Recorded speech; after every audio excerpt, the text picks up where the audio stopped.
and formed part of the material considered during the investigation. Paragraph 4. Further examination of Tumelongu's device revealed several screenshots containing communications relating to vessels, containers, and piers. The communications include the discussion regarding the taking of photographs of container and its seal. And its seal. And its seal. Okay. The sentence must end with its seal. Thank you, Colonel. Colonel, if we could then go to page 7 of the presentation.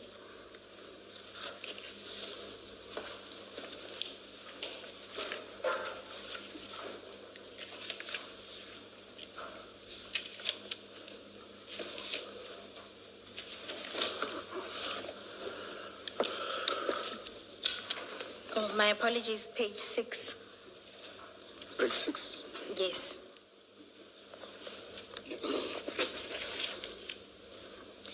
You explained during your last appearance that from the devices, you noted screenshots from a particular app called Trima. Yes. Is this then what is being referred to on this page? If you look, it says, during the analysis of the images that were saved on the above device, I then discovered the following screenshots of messages saved from an encrypted messaging application. I then searched for keywords which related to shipment of containers in relation to Boyson's Cass, where illicit drugs were found inside a container. That is correct. And can you confirm that those were the words that were searched in the devices? That is correct. And then on page 7, can you confirm that that is what Trima looks like? That is correct. And can you then explain why it is that an individual would rely on screenshots from Trima and not the actual application itself? Can you rephrase that question? You noted in the presentation, you note an explanation that Trima is unique in that it doesn't keep messages. Correct. Is that then the reason why you rely on screenshots? That will be the reason. Thank you. Let's check at page 6. Is that you who's giving a description, or is it the analyst who's speaking at page 6? This is what we are doing with the analyst, Commissioner. Okay. Maybe Ms. Bawe, if we could just get a fuller explanation of this Trima app, because there is an explanation at that end paragraph at page 6. We are not all familiar with it, so maybe how it works and why we've got the kind of screenshots we have on page 7. All right. Colonel, if we can then take a step back and maybe let's start here. You noted that there were different messaging applications that were used by the individuals. Yes. One of which was Trima. That is correct. Can you explain to the commissioners what Trima is? Can I just go through the description and when we're doing the analysis, because it will be... Yes. Maybe, Colonel, to assist you, look at the last paragraph on that page, on page 6. Yeah. Yeah. Thank you. The messaging app, which most of the screenshots were taken for, okay, this one. Trima messaging application uses encryption, open source technology, and does not require an email or phone number to sign up. It protects your metadata and permanently deletes messages after they are sent. The images below are from the application trimmer with ID, as it does not use phone number.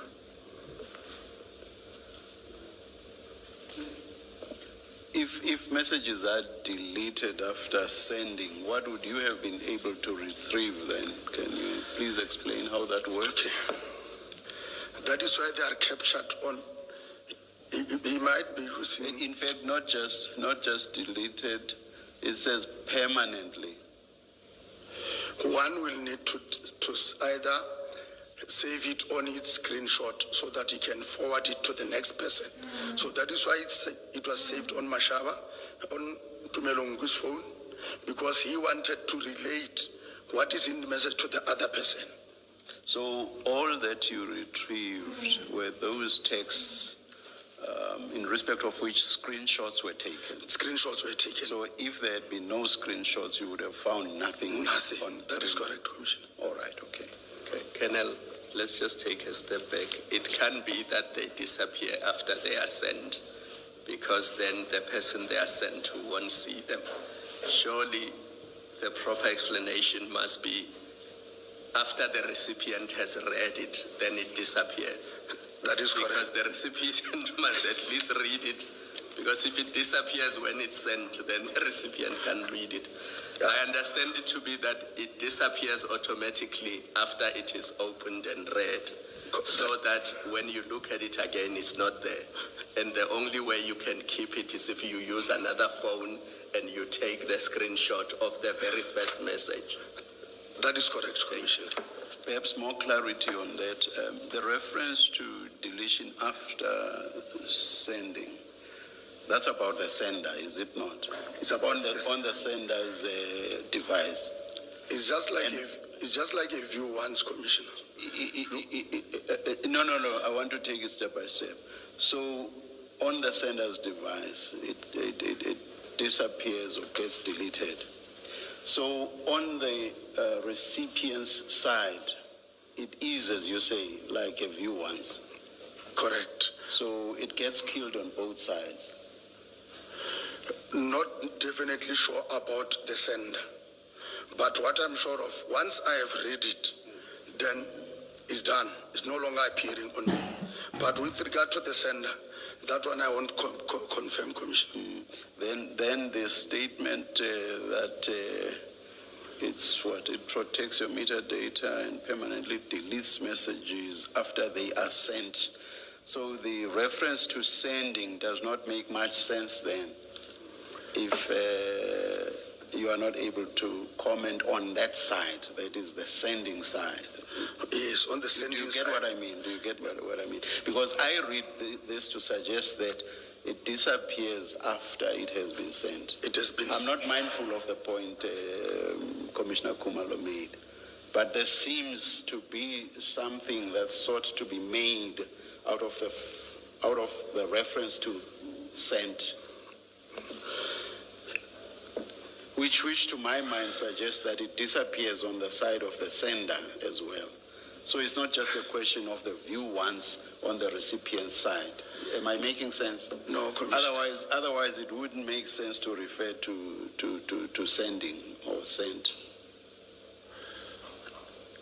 You want me to start again? No, Commissioner, I think what I will state, Yes. I'm saying, I am the sender. Yes. I'm saying it to the Commissioner. Yes. The Commissioner must read it and it's gone with him. It must not link the Commissioner with me. Yes. In fact, it creates a state wherein... And I've heard that. And what happens on your side, you the sender, what happens on your side? Does it remain on your device? Commissioner, this one, I think it will depend because we don't know the sender to how many people is he sending. No, let's just assume because the example. it's photos. No. Let's just assume the example you have given, which is just 2 people you have sent to me. Correct. What happens on your side? Does it disappear or not? That one, it has not yet been tested, but the belief is it can't disappear. It must still remain with me. Yeah. The only thing, it delete the connection between me and the person who's receiving. I'll step off this, but I will again make a point that I've made already, which is that because your focus here in this report is on sent or sending, so I thought the permanent disappearance is on the sender's side. So I'm surprised that you now say... No, it's on the receiver's side, Okay. Commissioner. That is why the receiver... All right, thank you. Thanks, Commissioner. Thank you. Chair, if it's of any assistance, we can ask our analysts to have a look at it. But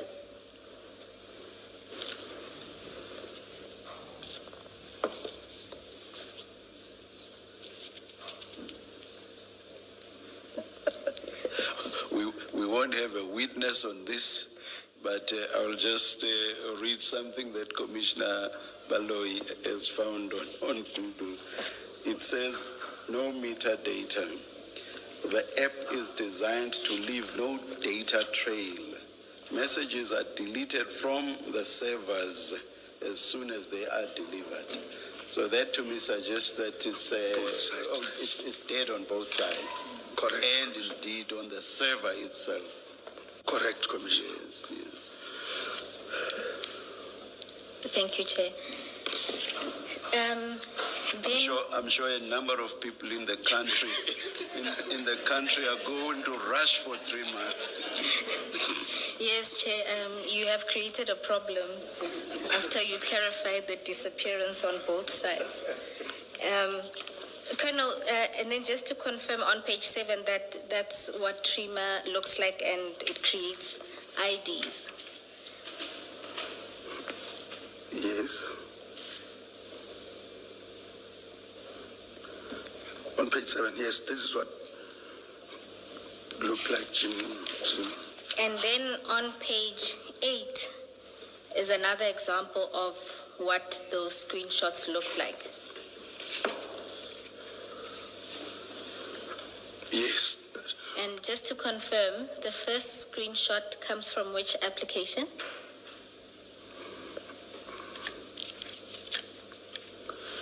On the left, the first one on the page.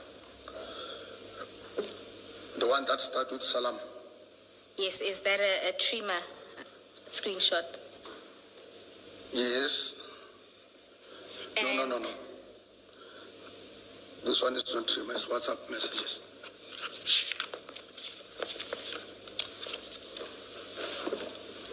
Colonel, if you look at there are two sets, right? The far left is one, and you can see the colors are different from the second and third one, which appear to be from WhatsApp. Or am I misreading that? The one that starts with EB. The middle one says EB, and the first one starts at the top, it says Alpha. Can you see that? yes. I'm asking, is that a screenshot from TRIMA?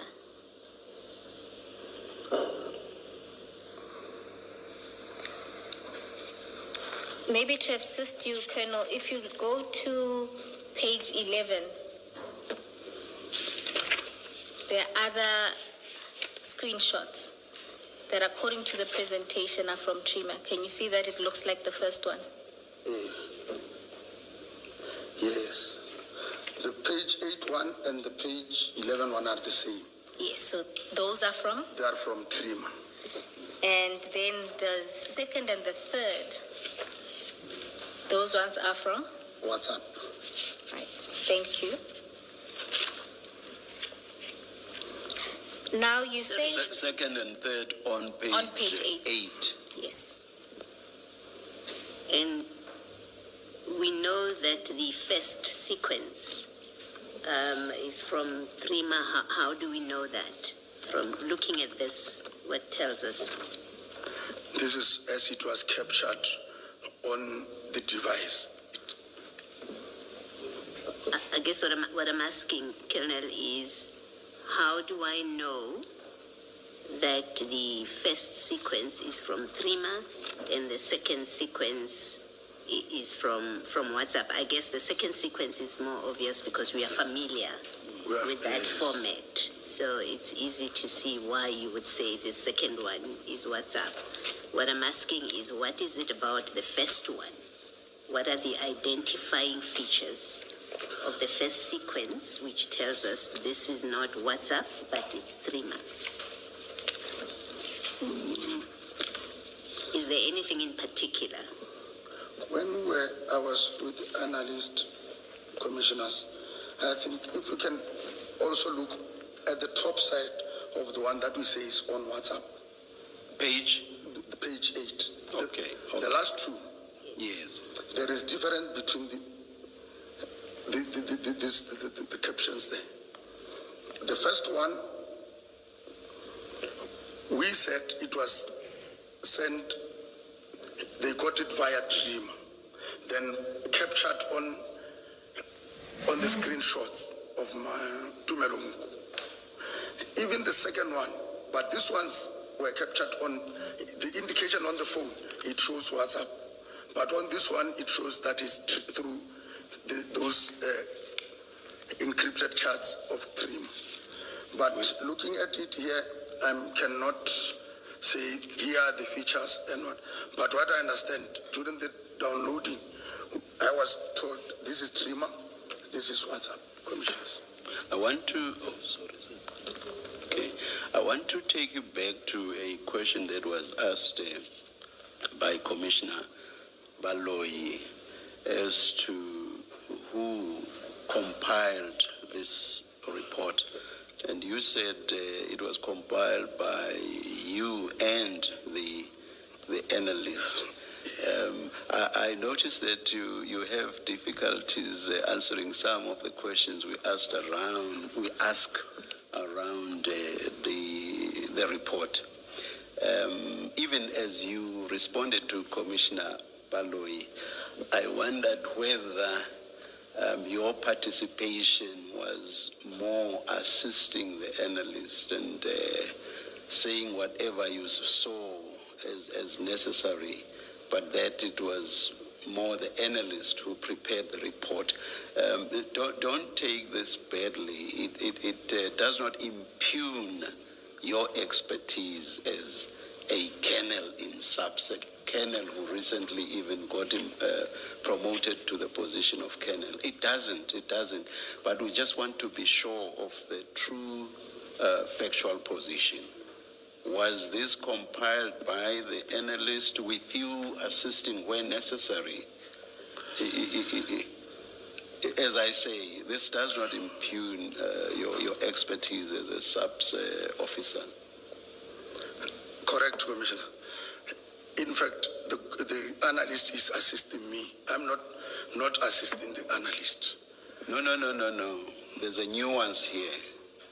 We are talking about the preparation of the report, the person who is doing all the analysis and so on and so on.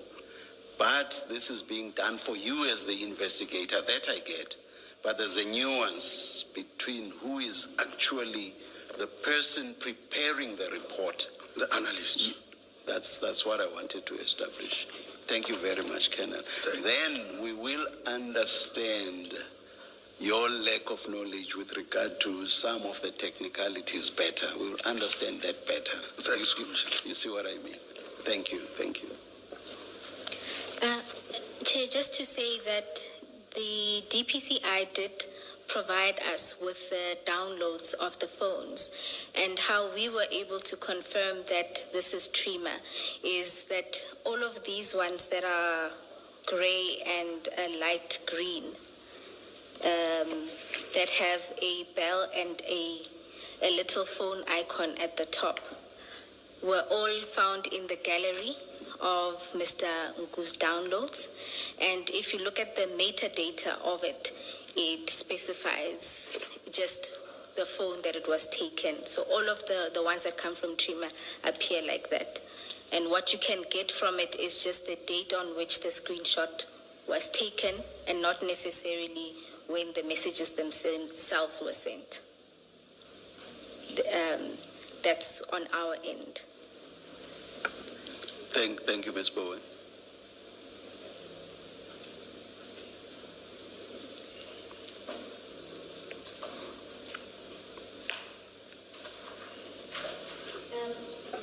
Colonel, Just a minute.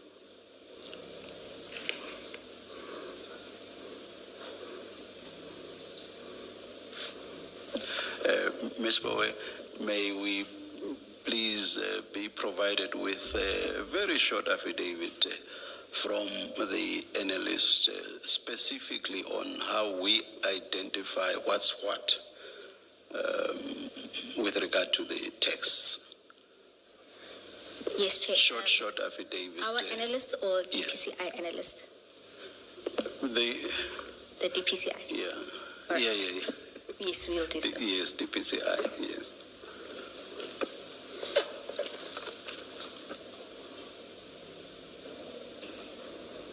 Yes, you may continue, Ms. Bowe. Colonel, you then say in paragraph 3 that you were able to ascertain that the individual saved as General Mashaba of Hawks was Mr. Mashaba, who was one of the suspects in this case. Correct, Commissioner. Can we then go to page 9?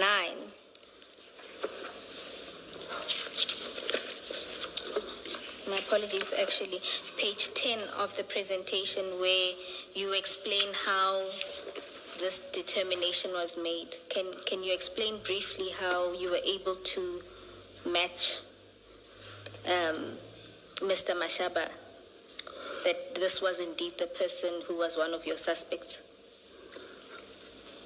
Okay, Page 10 says, the following conversation was extracted from WhatsApp conversation saved as chat 168 on 2021-03-04 at about 04:19. TN Tumelongu says the following. Salam boss, may I please come through at 9 a.m. The general just asked me to pass by him at 7 a.m. Then he says, see page 2 Yes. of 72. Colonel, just a reminder, on the second bullet point, please don't read out the name. Okay, right. On 2021-04-02 at 13:03, EB boss, there are the names, says the following. Where is General? Then on 2021-06-21, 09:57, Tumelongu is quoted as saying, sorry boss, been busy with Mashaba. The above quoted message confirmed that the two individuals are the same on the above and on many screenshots saved on the devices as they both addresses Samuel Mashaba as General. There is also a voice note, okay, on the audio of Samuel Mashaba's device where an individual is mentioning the name General. There is the... So in the purpose of your analysis, your conclusion was that where EB Boss and Mr. Nku talk about General or General Mashaba, that it is a reference to the suspect in your case? It is referred to the suspect in the Boysen case, 9/8 of 7/2021.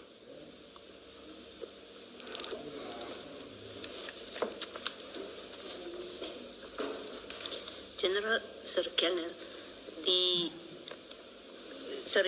I'm struggling to see how you connect this Mashaba, this General Mashaba that is referred to in the WhatsApp messages to your suspect.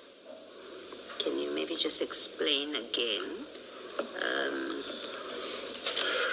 what is it that makes you connect him and say it is the same person? If we can go to paragraph 3 of my statement. Of the statement. The communication referred to General Mashaba of Hawks. Further examination of Tumelongu's contact list revealed the person saved as General Mashaba of Hawks was identified as someone. In fact, in the communication of Tumelongu, the person who has been identified, who between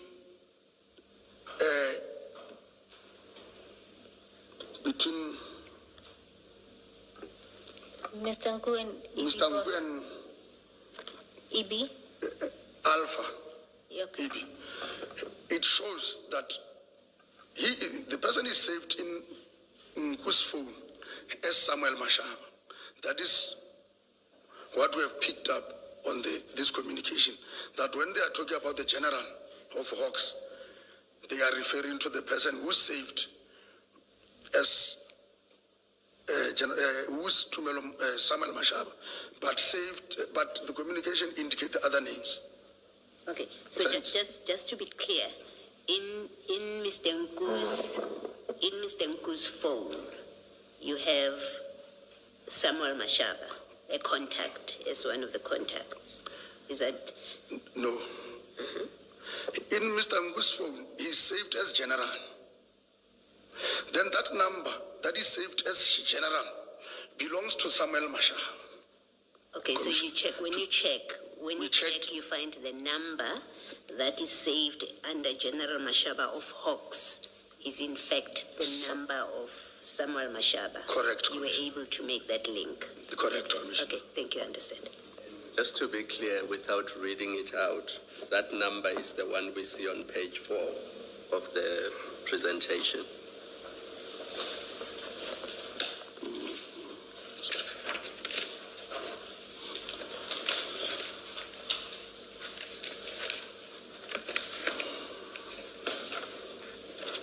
Do you see that on page 4? There's the person, there's the name, the ID, the rank, and then the cell phone number. Correct, Commissioner. That's the cell phone number that is saved in other devices as Mashaba General Hawks.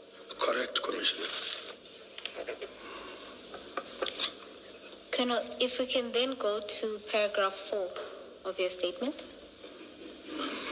Further examination of Tumelongu's device revealed several screenshots containing communications relating to vessels, containers, and piers.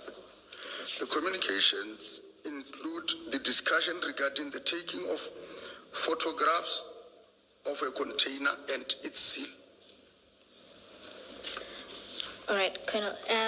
Just to clarify, were these just general chats and not specific to the Boyson's case? The ones that you're referring to in this paragraph? Commissioners, if I may state, because this communication date back to May 2021, which clearly indicates that these people have been monitoring certain containers before the Boyson's one. There is communication, they date back to 21 May 2021, which also, upon discovery, we realized that their operation was successful on that day. And just to go through some of those examples, Colonel, can we go to page 11 of the presentation? Correct. So if you look at the first screenshot, can you explain to the commissioners what we see there? The first screenshot, it starts by saying, can you get the pics of the container and seal? The longer you take with it, the more nervous they get. Sorry, Chair. And you say this is communication between who and whom? Who are the people talking here? This is a screenshot found in Tumelongu, which indicates that the communication is between him and Alpha. And just to clarify that, if you look at message number, the third one, perhaps at the top, the first participant is Alpha, and then if you look at the third message, The one that starts with this, after the second message, you'll see it says Philip Klein. So that's a quoted message. It Okay. shows the other participant. Philip Plain. On top of Philip Plain is responding to the boss. Philip Plain, commissioners, still takes us back to Melungu. Now he's communicating with to the bosses. So it is not going to happen today. So the boss quotes a message from Philip Plain saying, so it's not going to happen today, right? And you see the message Yes, the from boss, Philip yeah. Plain is, boss, Boss, the message of Philip Plain is a boss, the driver details, and then, which means Philip Plain now says it's not going to happen today. No, it's the boss saying. The boss commissioner. Boss saying so. But what the boss has done is to indicate that he is responding to a much earlier text from Philip Plain. From Philip Plain, correct, Yes. Commissioner. It appears just above, so it is not going to happen today. If you Yes. look at the color coding, that's still the same person as can you get the pics? The longer you take, same color coding. So it's the boss saying this. Yes. Yeah. So what Philip Plain had said is, boss, the driver details still haven't been loaded yet.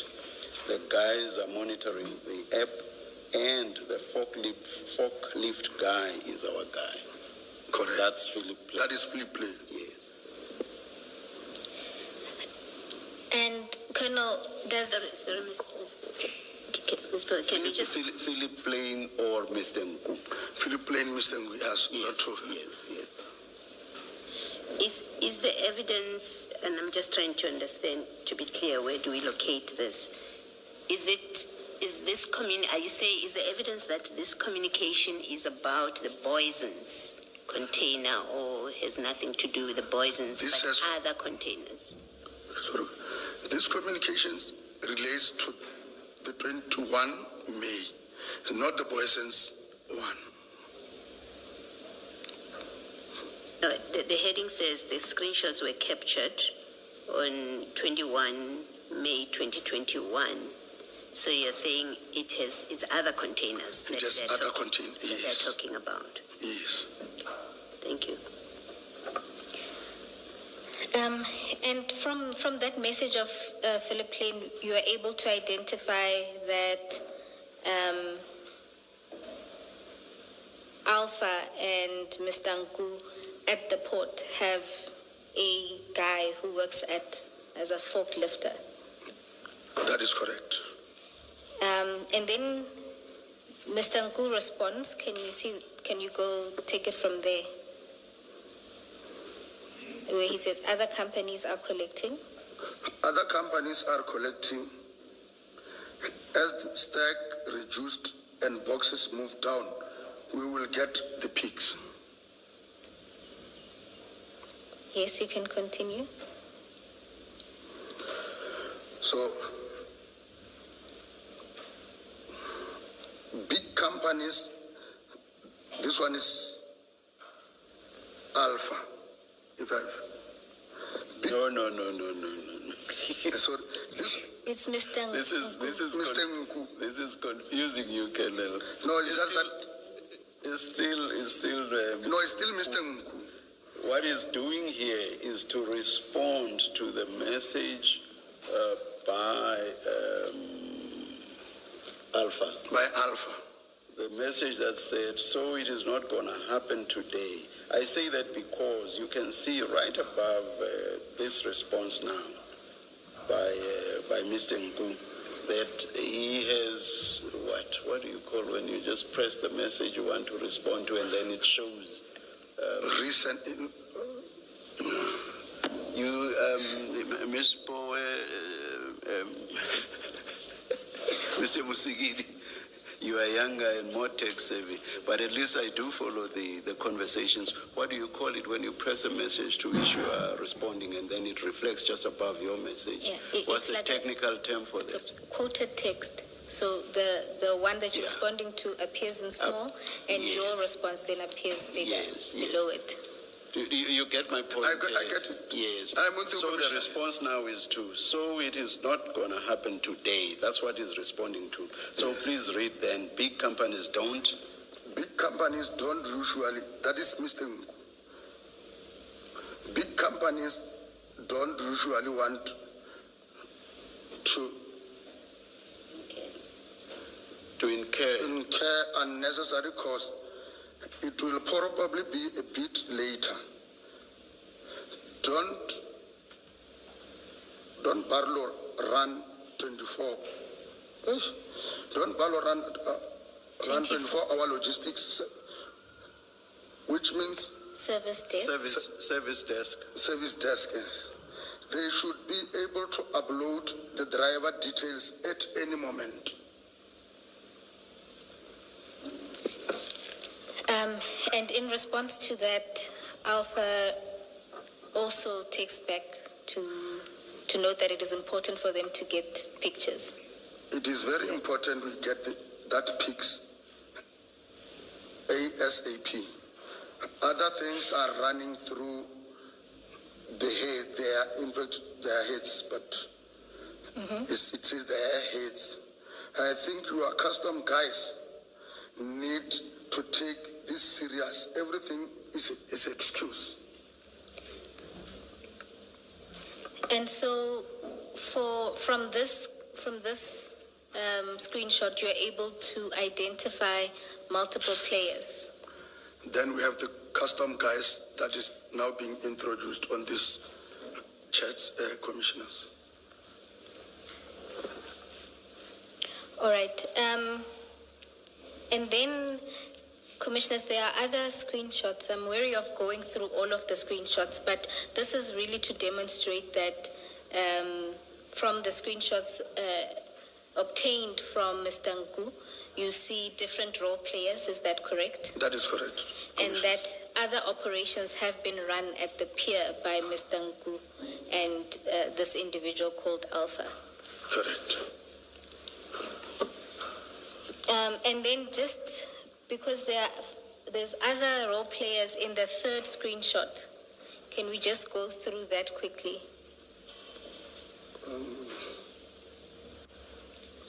The third one. Yes. Our guys cannot. That's Alpha writing. Please read then. Am I correct? Yes, Alpha. Yes. Our guys cannot even give us pics of the container and seal. I'm starting not believe anything anymore. There's supposed to be no. Yes. It's still Alpha. Yeah, there's supposed to be The bosses? There's supposed to be the bosses or Yes. the bosses at customs. Here is still custom. Then Just sorry, on that, does that then suggest that it's not just ordinary custom officials, the bosses. it appears to be senior? Yes. Okay. And then, Ms. Bowe, it will probably be quicker if you read and you ask the Colonel to confirm. And of course, in respect of each, you indicate who's speaking, who's writing rather. all right. And the last screenshot, commissioners, that I'd want us to note is on page 12. And which one of the three? The first one.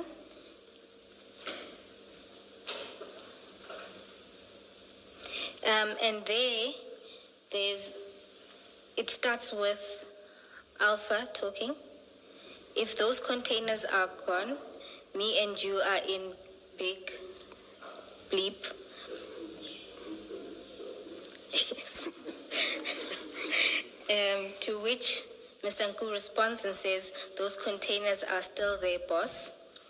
Alpha responds and says, then send the pics with the seal so I can show the people I'm getting heavy threats. Mr. Nku responds and says, "Give me till 7, boss. I'm pressing all these guys." Alpha responds and says, "Okay." Mr. Nku says, "The guy at Cranes says please be a bit more patient. We'll get pics as they offload. He will move each aside." Colonel, is that then another role player of theirs, the person who works with the Cranes? That is correct, Commissioner. And the date is still the same. These are also in respect of 21 May 2021. Correct, Commissioner. And another noteworthy thing, Colonel, is that there's always this attempt to get the driver's details in their communications. Yes. And what would be the import of that?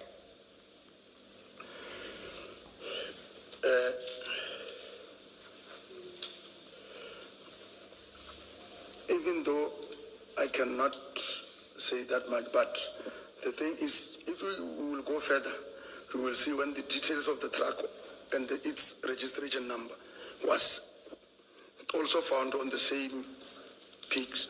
So I don't know what will they do. Because that one is quite important. I'm sure you will go through that, Ms. Bowen. Yes, Colonel, I was just trying to get from you that generally why in these kinds of operations it would be important to get the driver's details, because the screenshots that we started with, you'll see it started with them discussing the difficulties with obtaining the driver's details, and they're talking about an application where those details would emerge. And as they continue, Mr. Nku again on the second screenshot at page 12 says, the second message, "Boss, the driver details still haven't been uploaded yet. The guys are monitoring the app and the forklift guy is our guy." Can you see that? Where I'm seated when they were discussing about the driver commissioners, it seems they will want to acquaint themselves with the person that maybe they can easily manipulate along the way, commissioners. All right, thank you.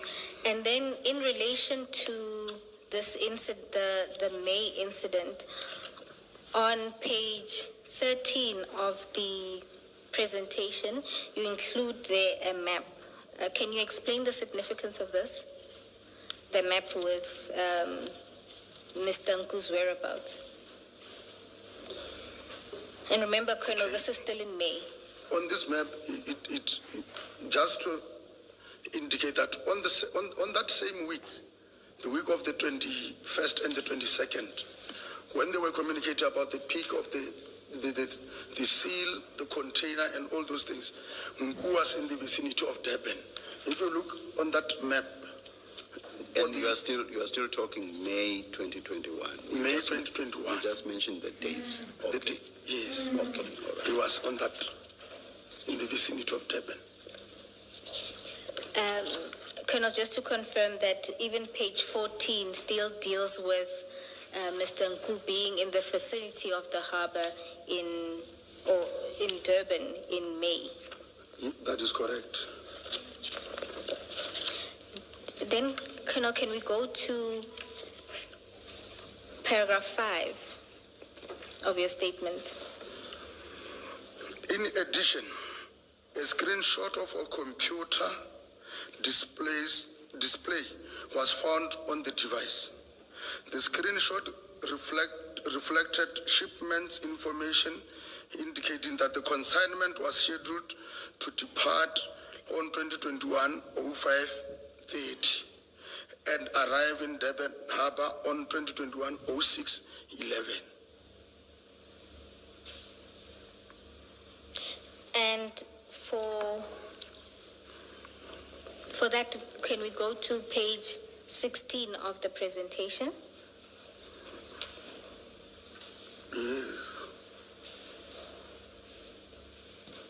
And there it's another screenshot depicting a conversation between Alpha and Mr. Nku. Is that correct? That is correct. And in the first picture in that screenshot, because it's not legible, is that what it says there on the far right of the page? It gives the description. It's like a shipping manifest. There's a computer screenshot that indicates the departure time of the vessel from coast West Africa. And then it indicates where it will arrive and when it will arrive. It will arrive in Durban, Terminal Pier 1.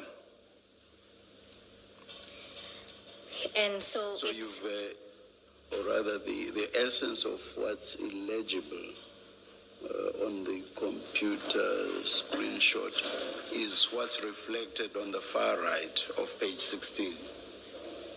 The substance of it, not necessarily everything. Is that it or not? That is correct. Okay. I can even maybe explain to say, this computer screenshot, commissioners, indicate that comes from the harbor itself. It's a property of Transnet, which means somebody from within Transnet captured this screenshot, forwarded it to this person. To Alpha. Yes. And then in that... And your investigations, were they not... I'm not going to get into the detail. We are not going to mention names or anything. But were you able to follow up on this? The computer information and so on. Yes, Commissioner.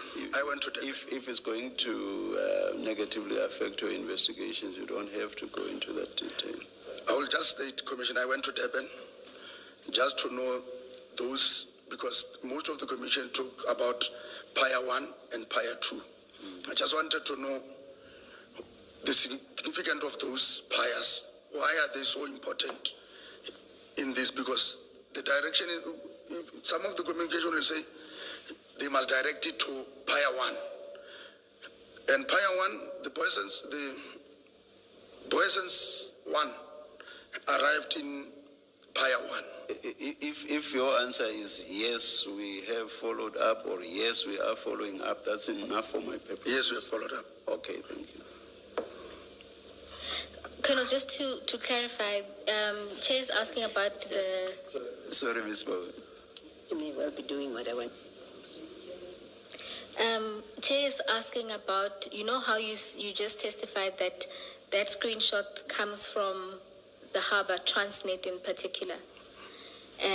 Whether you have followed up on who or investigated who all may be involved with that. I have followed up, Commissioners. And you were able to establish the source?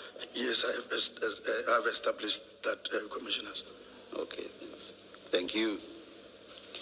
And then the two talk about Pier 1 and 2, and in particular, Mr. Nku responds and says, boss, can't they get Pier 2? We are going to have to pull another Mission Impossible. And Alpha responds and says, look here, the vessel is already set. Let's do last one, Pier 1. We do a Mission Impossible.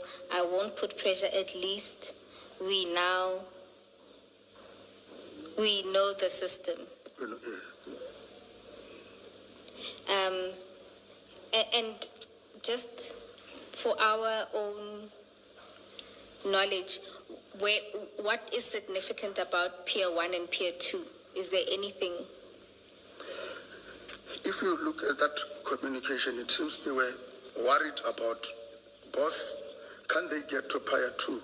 We are going to have to pull another Mission Impossible. Which means the request is for it not to go to Pier 2, because... No, the request is for it to go to Pier 2. Yes. It seems Mr. Nku's worried about it going to Pier 1. You see, Mr. Nku says, boss, can't they get Pier 2? we are going to have to pull another Mission Impossible. To which Alpha responds and says, look here, the vessel is already set. Let's do last one, Pier 1. Okay, yes. Is that correct? That is correct. All right.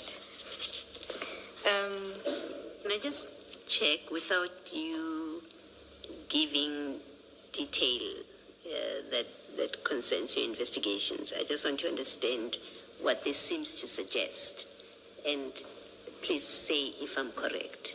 It seems to suggest that someone within Transnet makes the decisions about where the ship should go. It's Pier 1 or Pier 2, and so is able to manipulate where it lands in order to facilitate the scheme of accessing the containers. Am I correct? About That is the role correct, of Transnet Commissioner. people in Yes. Okay. Thank you. I am not sure, maybe I missed it. I'm not sure what your response to Ms. Bowe's question as to the significance of Pier 1 and Pier 2 is. May I ask this, if you know? It sounds like Mr. Nku is saying it's going to be very difficult for them if the container is or the ship carrying the container offloads at Pier 1. It seems his sense is that it will be much easier if the ship offloads at Pier 2. Do you have any idea as to why that is so?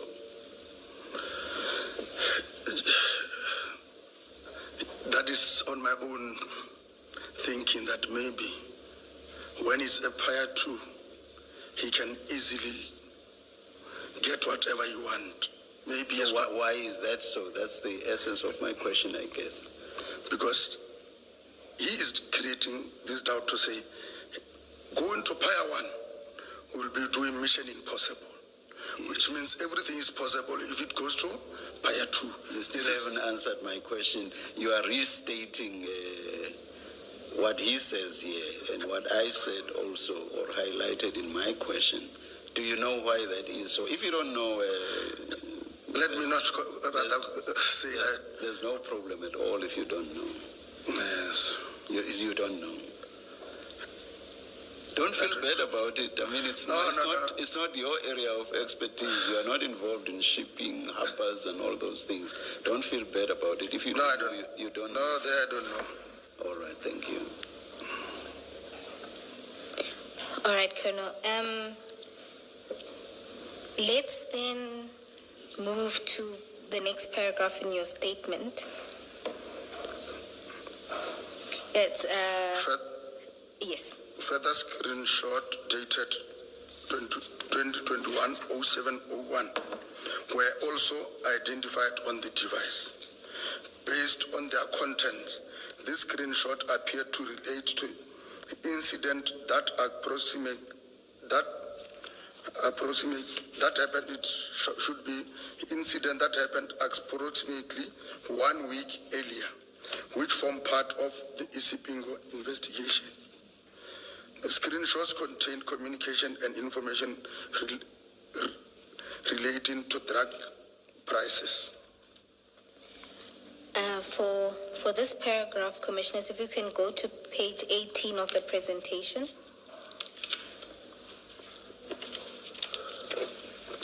Colonel, just to confirm, so these screenshots are related to poisons, the Screenshot, Eritin drugs. it relates to the Eritin drugs, this one.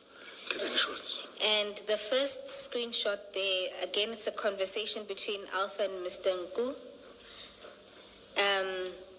It begins with a message from Alpha, who says, "I only got to know now." Mr. Nku responds and says, "But what is that container carrying?" Alpha responds, "No idea." and says behind door. Mr. Nku responds and says, boss, these people are really making our jobs impossible by the day.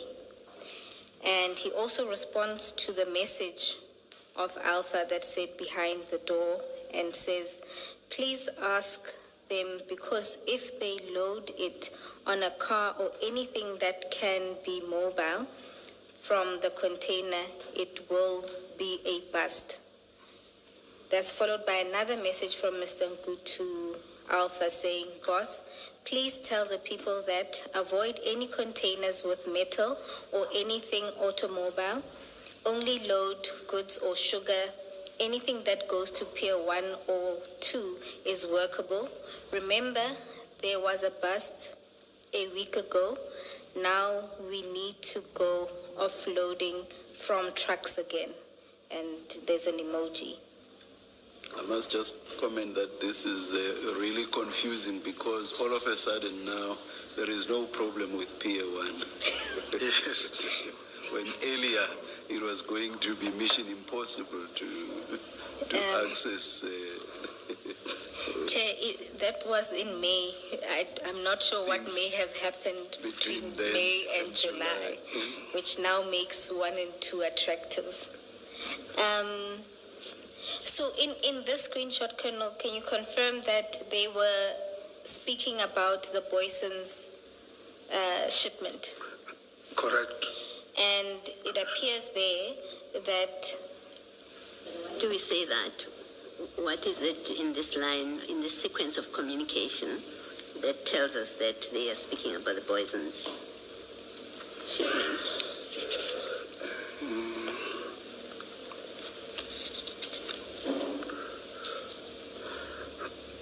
Commissioners, it's just that these screenshots, as I've indicated, not everything it's in here, because there were a lot of communications that was also, so this was done for the purpose of presentations, but for the investigation, but there were a lot of communications between the 1st of July up until the 8th, when the consignment arrived in Ireton. So, but in this instance that we are with here, that this screenshot does not say anything, I will agree. I cannot definitely, based on this, I cannot definitely say it relates to Boyson's, but based on the investigation that we have done, I know what was communicated in here, Commissioner. So is that based on texts that either followed or preceded what we see here? Is that what makes you to come up with that connection, or to make that connection? That is correct. Did you actually see those? Yeah, because I remember there were communications that shows that even on the 4th, because I don't have them here, between the 1st and up until this 8th, there were a lot of, there were something that was happening. Are you able to explain why those would not have been included? I do hear you that you say that this was a presentation and so on, but I understand it to be a presentation that's capturing everything that was important. So I would imagine, to make the connection that this is about Ireton, texts or chats that actually make the connection would have been quite crucial for that purpose. So are you able to tell us why those were not included? Commissioners, I also tried to get hold of those who are the custodian of this. I was told that certain information cannot be traced back again now. That's addressing the situation now. That is I'm asking you a question that relates to the compilation of this report. I'm saying, do you know why those chats that make the connection to Ireton were not included in this report as part of this presentation? No, I don't know. Thank you.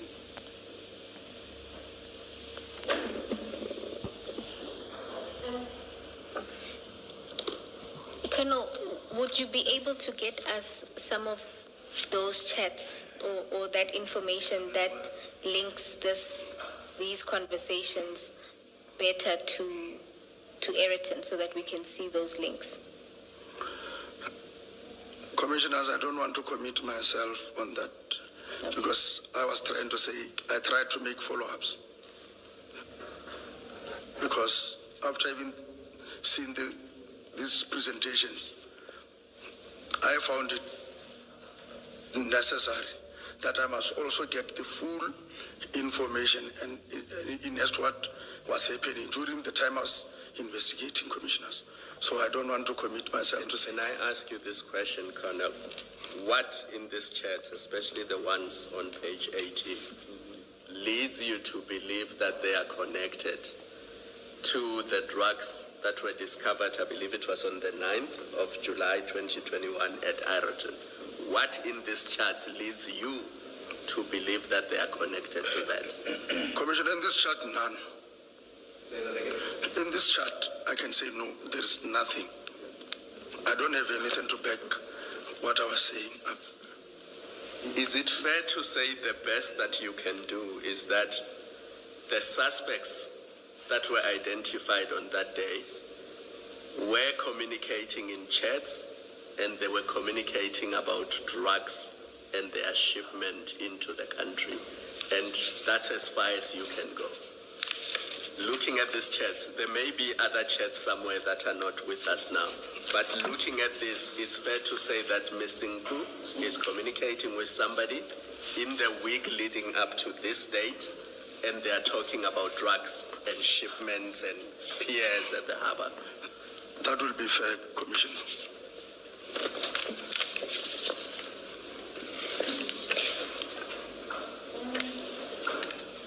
Commissioners, maybe just to say it may get better once we deal with the other pictures that were retrieved around the same time, because if you read those messages with the pictures that were shared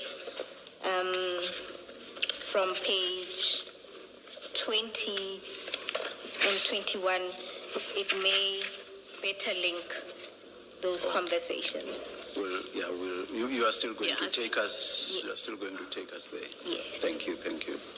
You're asking us to be patient and quiet, basically. Commissioners, I dare not ask anyone to remain quiet. And then, Colonel, what is the significance of then the other picture on page 18, the one that was in blue? Where was it? Where did you find that, and what's its significance? This picture was on the screenshot of Mr. Nku. And was this on the same day as the screenshot of the Trima conversation with Alpha? This screenshot indicates that it was only taken on the 1st of July. The screenshot, I don't know whether the communication was, but the screenshot was taken on the 1st of July.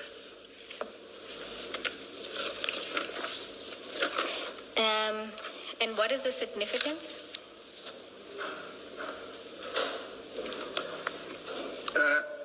As I indicated, I don't want the communications, I can't, but the significance of the price list of drugs, the one that is reflected in blue, that is the price list of drugs.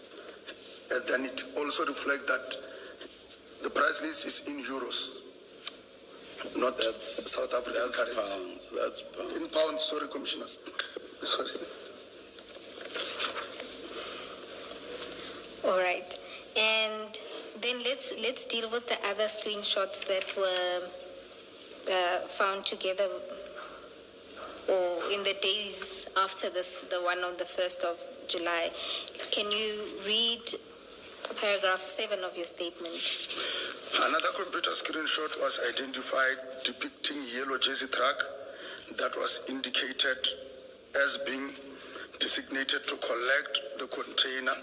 These screenshots were extracted and preserved as part of the digital evidence obtained during the forensic examination of the device. Commissioners. And to explain this, can we go to page 20 of the presentation?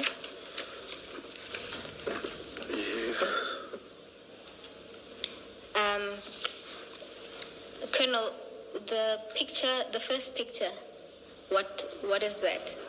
That is the screenshot of the computer.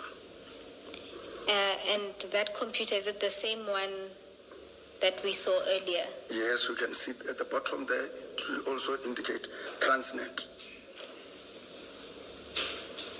At the bottom of the picture. And then in the screenshot itself. What about is Transnet? I don't understand. There is something written in red, Commissioners. Yes, can you, there at the bottom.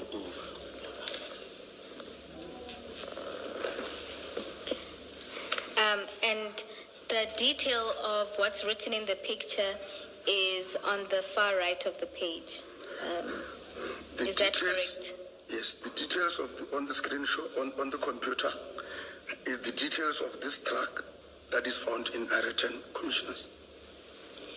And the picture on the right is what's that picture?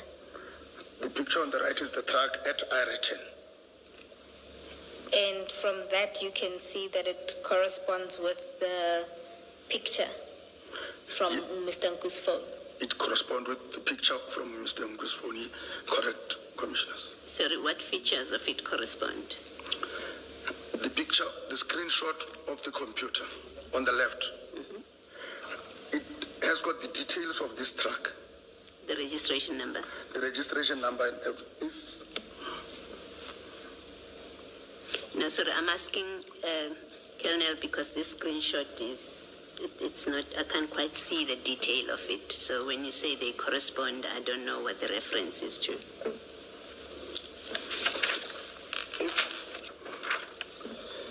Commissioner Moloi, because here it is just a photo. What is written on the far right?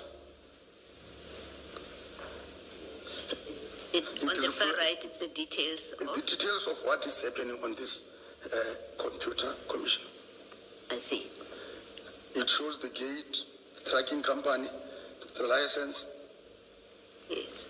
Yes. Okay, thank you. I see that. This is what is reflected on this, Commissioners.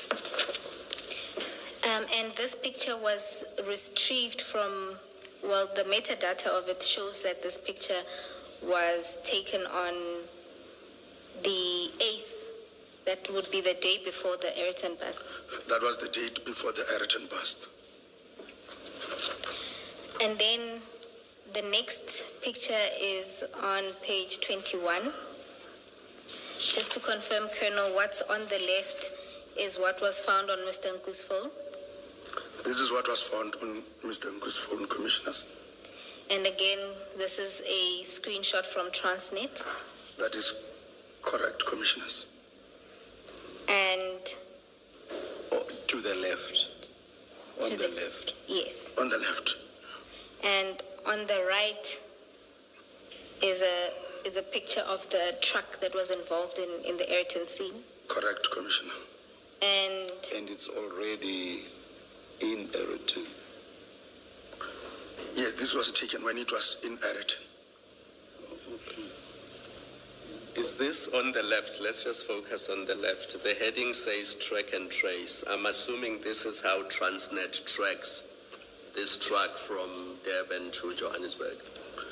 That might be correct, Commissioner. Because it has the details of the registration number, the time in, time out, and then it has details of where it stops and stuff like that.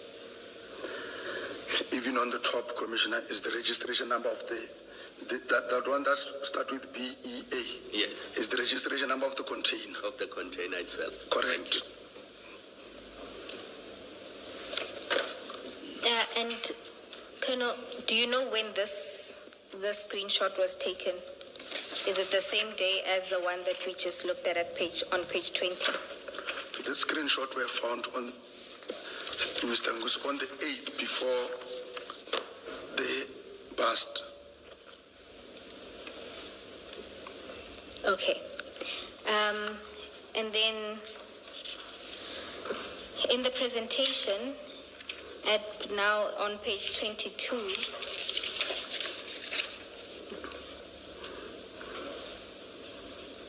you also did a tracking exercise. Can you explain what we're seeing there?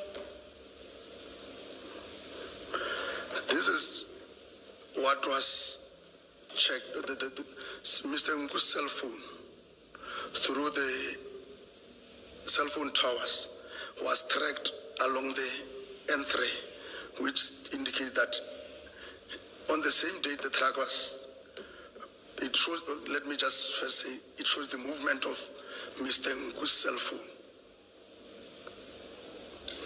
Is his the yellow because there's yellow and blue? Is his the yellow or the blue?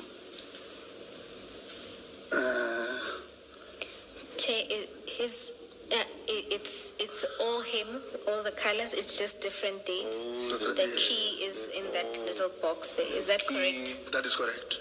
Key top right. Okay. Top left. I'm sorry. Top left. And so, does this then? What does this show? What was Mr. Ngu doing? This movement was on the same, some of the movement was on the same date. This tracking company was from Durban. And it also shows that on the same date, Mr. Ngu was from Durban, either following the track or, because he was on the same route as the track. So you're saying that it showed that he was either following the truck or moving alongside it? That can be the... No, I'm asking what... Following it can be. Following it? Yes. Do we have the movement of the truck itself that corresponds to this at page 22?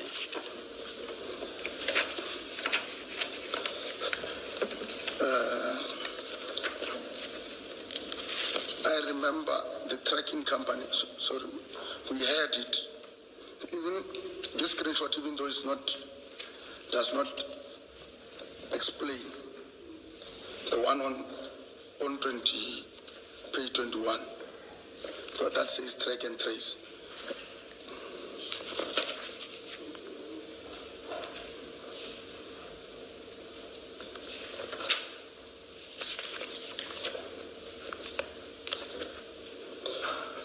Sorry, so you're saying that page 21 is the movement of the truck? But it's not that much explanatory as the one that appears on Mr. Ngu's cell phone data. But that one I can definitely confirm to say the truck was on the N3 and arrived in Ayrton on the 8th around, if I can still remember, it arrived around 8 in the evening on the 8th. But for now, I don't have anything to back that which I'm saying.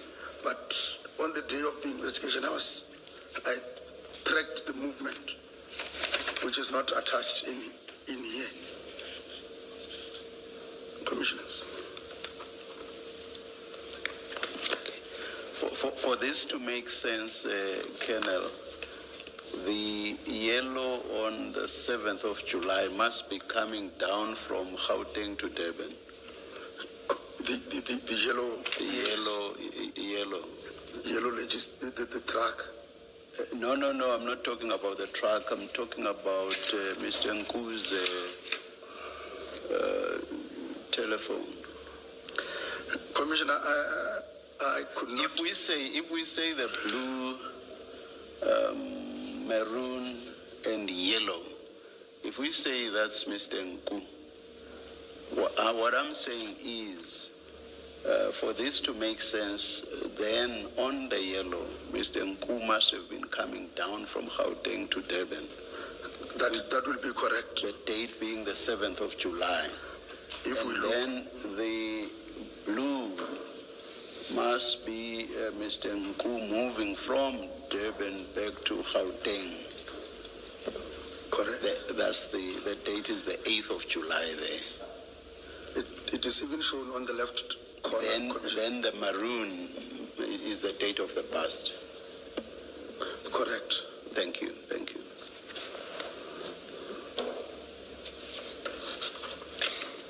Then, Chair, I'm not sure if this is an opportune time to take the tea adjournment, or if we should keep going till past.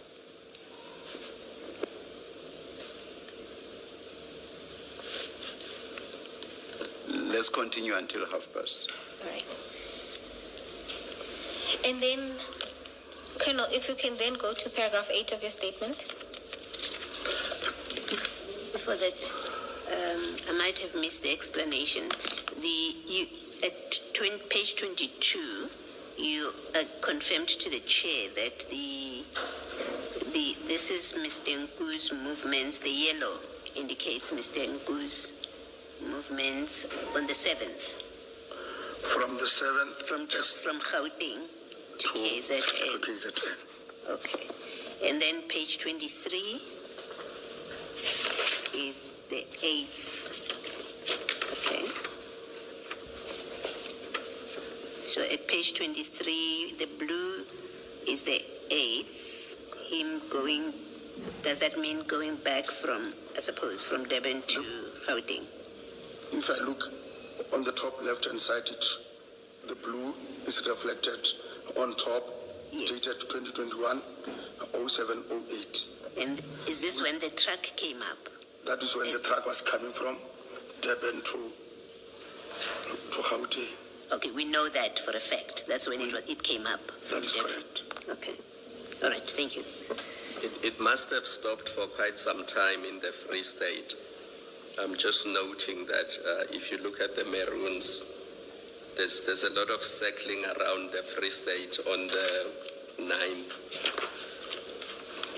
So 9/07/2021, if you look at that maroon.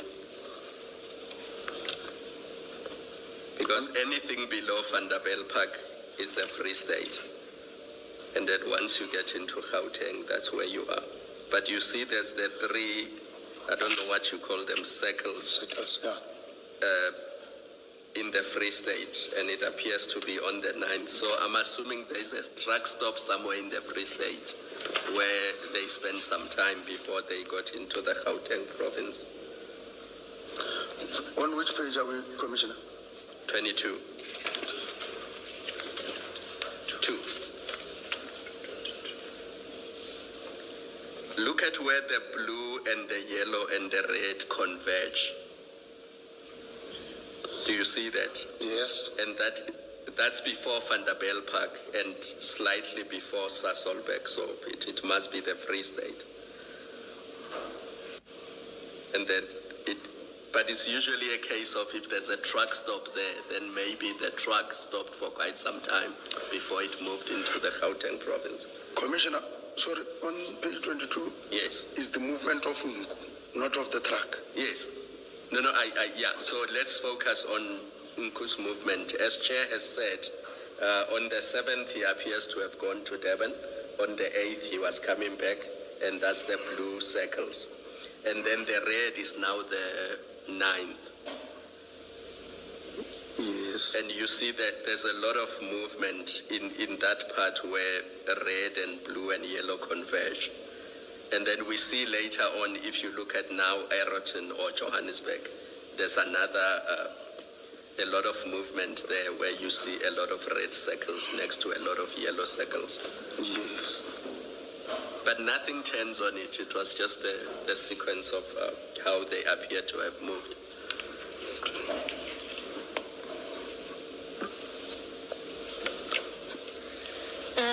And just to confirm, Colonel, just in regards to when the the truck left the harbor, if you go to page 21, is that then the time in for the truck and when it then leaves the harbor? Can you see that Transnet track and trace? Is that how we know that it left on the 8th, the truck? Correct. Okay.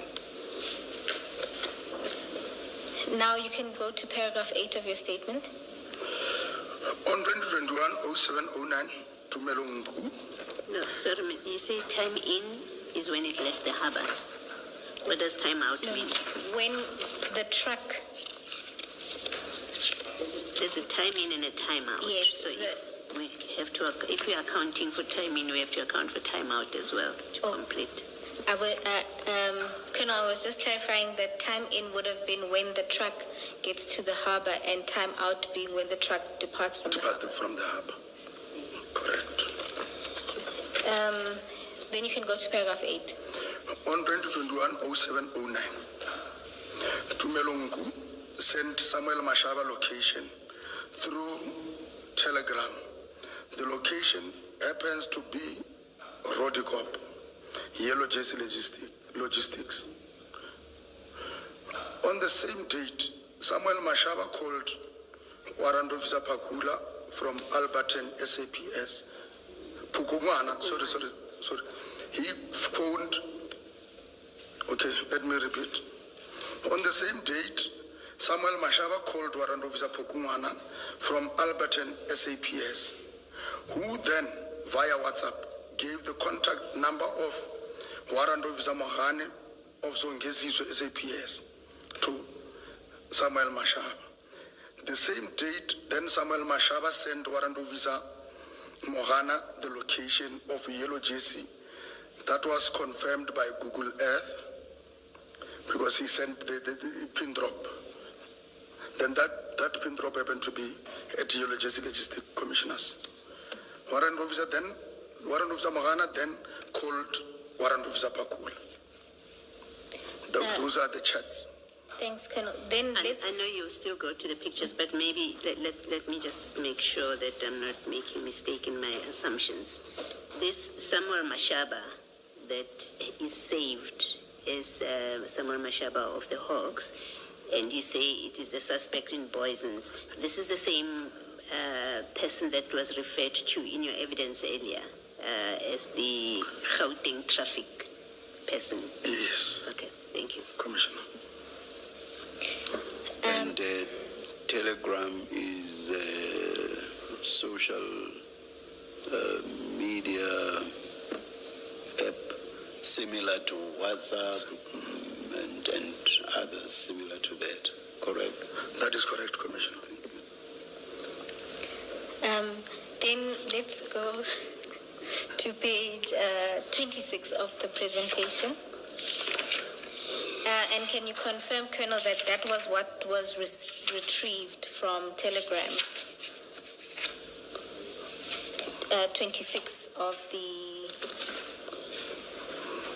presentation. Yes. It is. Colonel, sometimes your yes is so soft that I'm not sure if...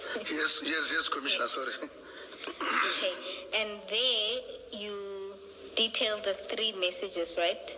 So the first one is Mr. Nku sending to Mr. Mashaba the coordinates of Yellow Jersey. Is that correct? That is correct. And then there's also a message that's sent by Mr. Nku, and the body of the message says we need to go. Yes. And then there's a 3rd message that was also retrieved, which is before 6:30. That's the last one. Can you see that? Yes. And this happens on the 8th, the day before, The day before. at between 22:25 That is correct.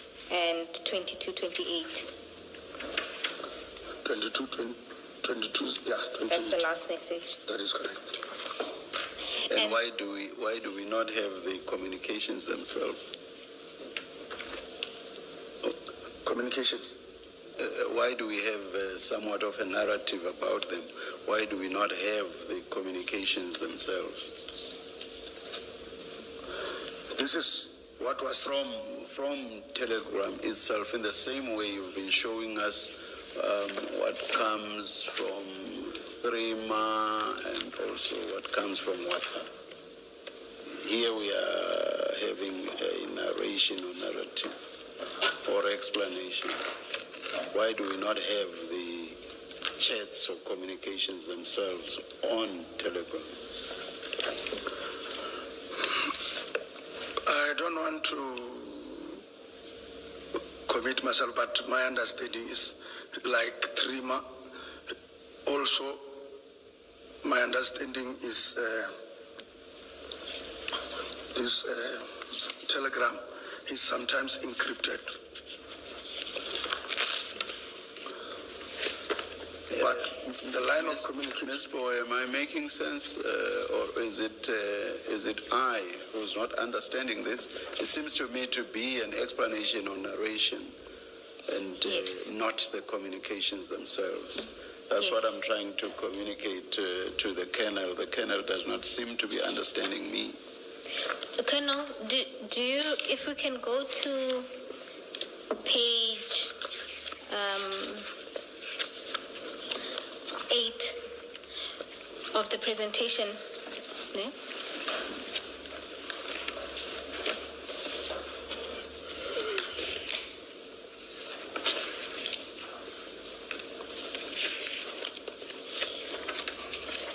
Remember, you told us that for Threema, we would see these kind of screenshots, so Correct. that's from the app. And then from WhatsApp, because we're familiar with it, it's the two on that page. Correct. You see.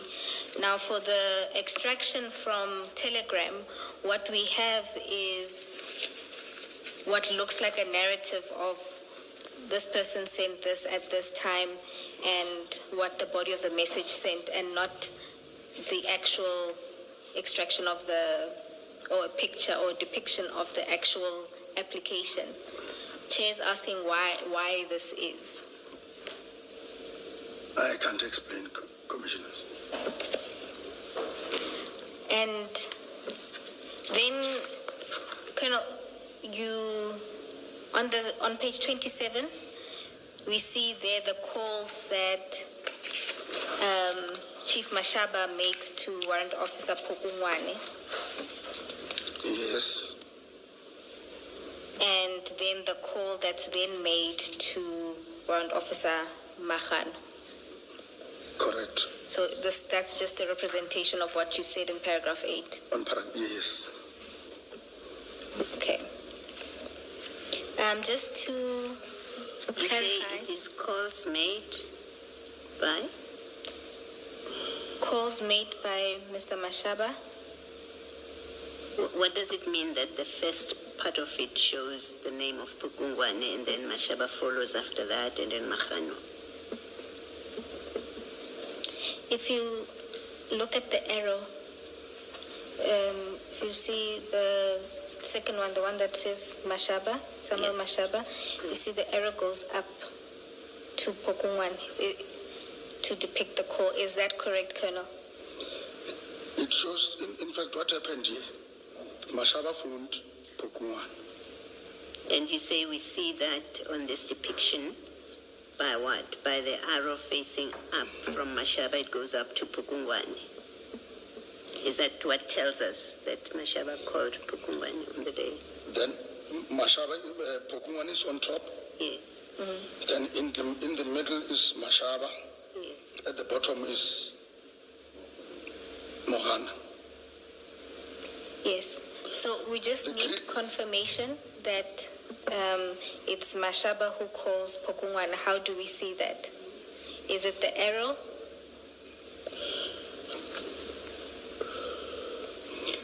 There is this screenshot. There is this, the one in blue before this. Yes. If we look on top, it shows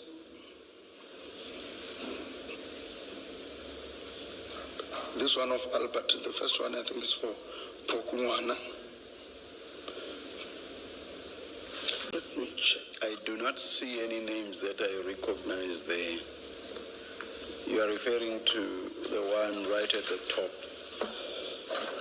That's blue and light blue.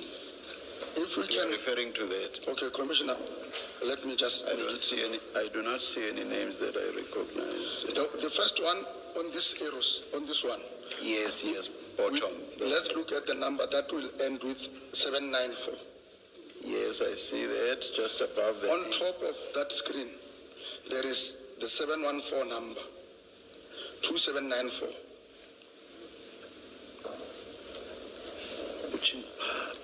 So on that table, Commissioners, where it indicates the two participants of the chat. Oh, It starts with now a I number. Now I see. Yeah. Yes, and if you look, the first number, which ends with 794, if you look at the diagram there, it shows you that the number of, the record number of warrant officer Pokungwane is the one that ends with 794. You see that? Similarly, the second participant in that conversation, the number ends with 598. And if you look at the picture again, you'll see that it's for Mr. Mashaba, Chief Mashaba.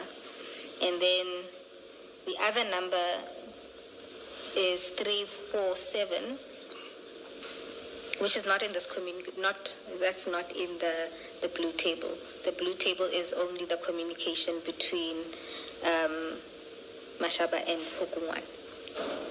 Is that correct, Colonel? The blue one Yes, is Mashaba and Pokungwane.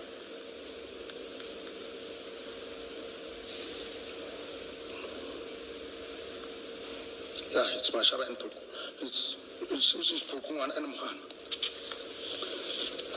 But I can be corrected because it was not mine who drafted this. But the issue is Mashaba called Pokungwana called, sent the WhatsApp to Mashaba. Then Mashaba started communicating with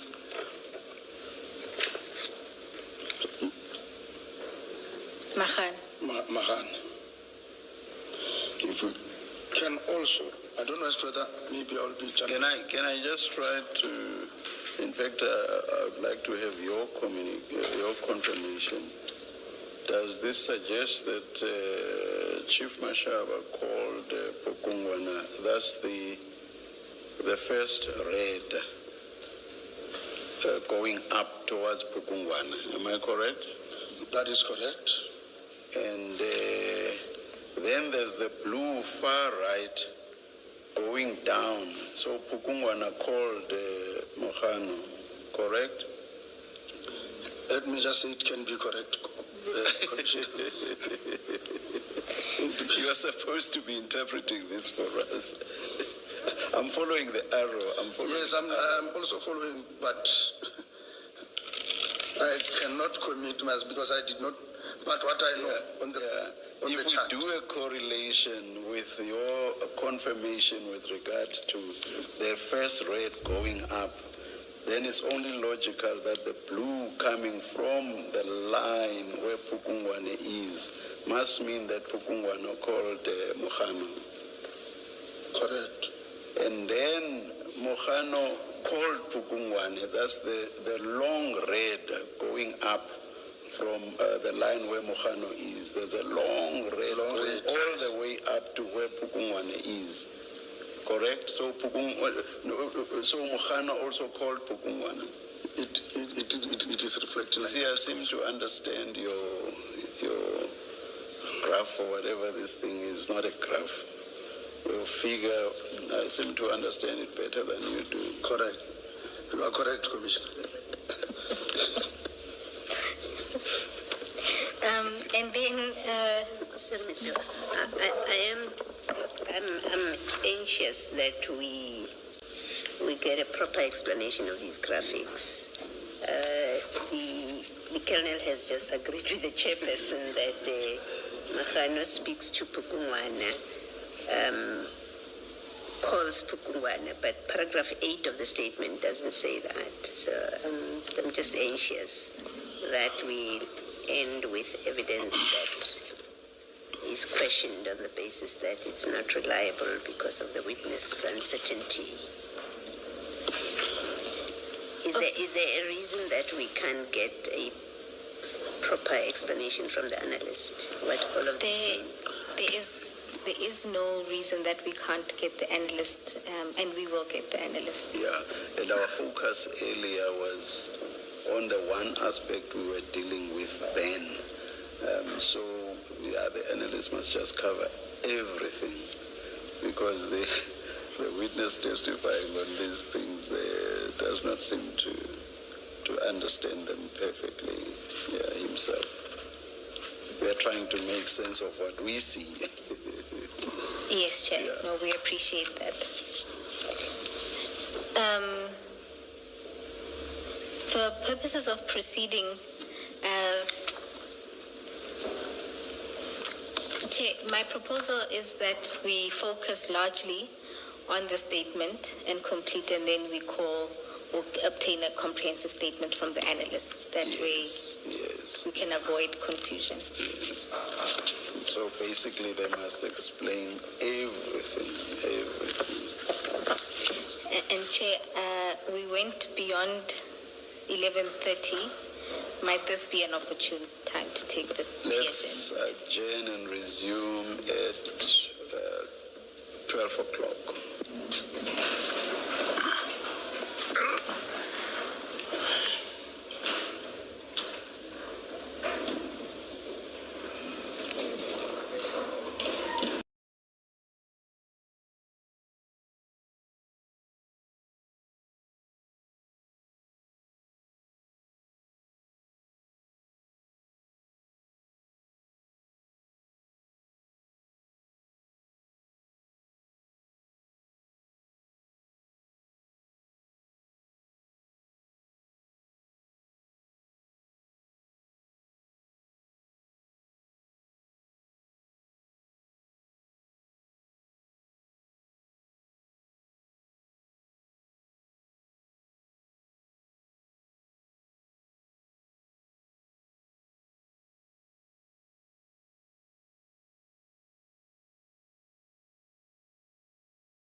It's still morning, it's 11:59, we are ready to resume. Please make sure your devices are off or on silent. Thank you.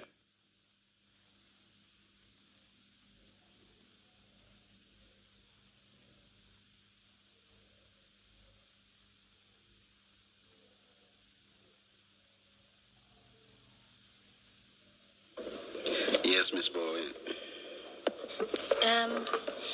Chair, my proposal is to allow the witness to read the rest of the supplementary statement. There will be one or two questions after that, and then for a comprehensive explanation of the presentation, we will endeavor to call the analyst to provide that testimony. That makes perfect sense. But there is one other picture I just want the Colonel to deal with from the presentation. Colonel, if we can go to paragraph 9.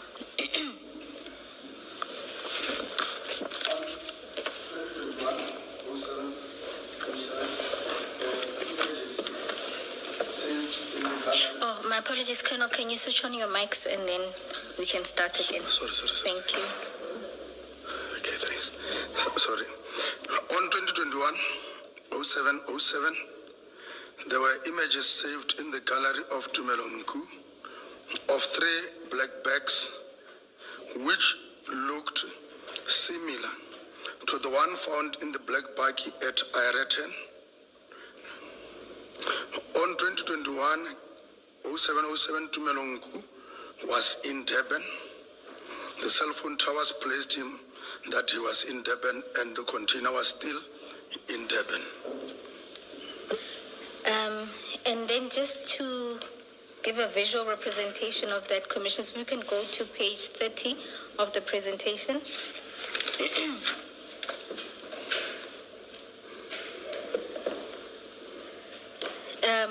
Can I just confirm that the first 3 pictures were those seen or retrieved from Mr. Nku's phone? That is correct. And they were dated the 7th of July 2021? Correct. And that would have been 2 days before they arrived at Ayrton. That is correct. And the picture on the far right is the packages that were retrieved in Ayrton and loaded onto Warrant Officer Magano's bakkie. That is correct. And your suspicion is that... my apologies. Can you please explain what it is that we're seeing? The first 3 images that were found on Tumelonku's cell phone and the images that are on this black baggie are the same, Commissioners. Can you state that? Are you able to state that categorically? Not the same person. There are similarities in terms of packaging, Commissioners. And if you look at the pictures themselves, can you tell with the first 3 pictures where they're taken from? Just judging by the container they're in. Commissioners, when I was looking at that, these 3 pictures, to me, they seem to have been taken inside the container. You say this was on the 7th, the download itself, or what you found in the phone. It was on what date? On the 7th. Okay. And that was before the container got to Gauteng. That was before the container got to Gauteng. Thank you. Sorry, Commissioner. They indicate they were saved on the 7th. Yes, thank you. That's what I was saying. Okay, thank you. Thank you. All right. Thank you. And from the phone, did you establish whether Mr. Nku took the phone with that device, or was it pictures that were sent to him? Was there anything in the metadata that explained where the pictures came from? These were not sent. It seems even if they were sent, it's either they were sent and saved in the gallery, because this was found in the gallery of the phone, not as sent. Oh, so they were found in the gallery. Okay. Correct. Thank you, Colonel. Then we can go back to your statement. Is it the same for the van with those plastic bags? There are similarities between Okay. these pictures and the one in the black bag Okay, I understand. Thank you. in terms of packaging and wrapping. Thank you.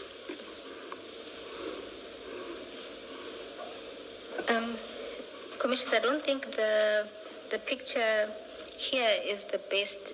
Perhaps if we can check the stain exhibit bundle.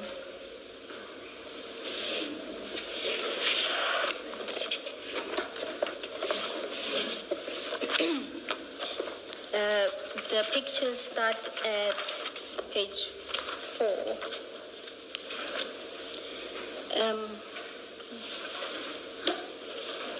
Sorry, Kana, did you find it? Page 4. Yes.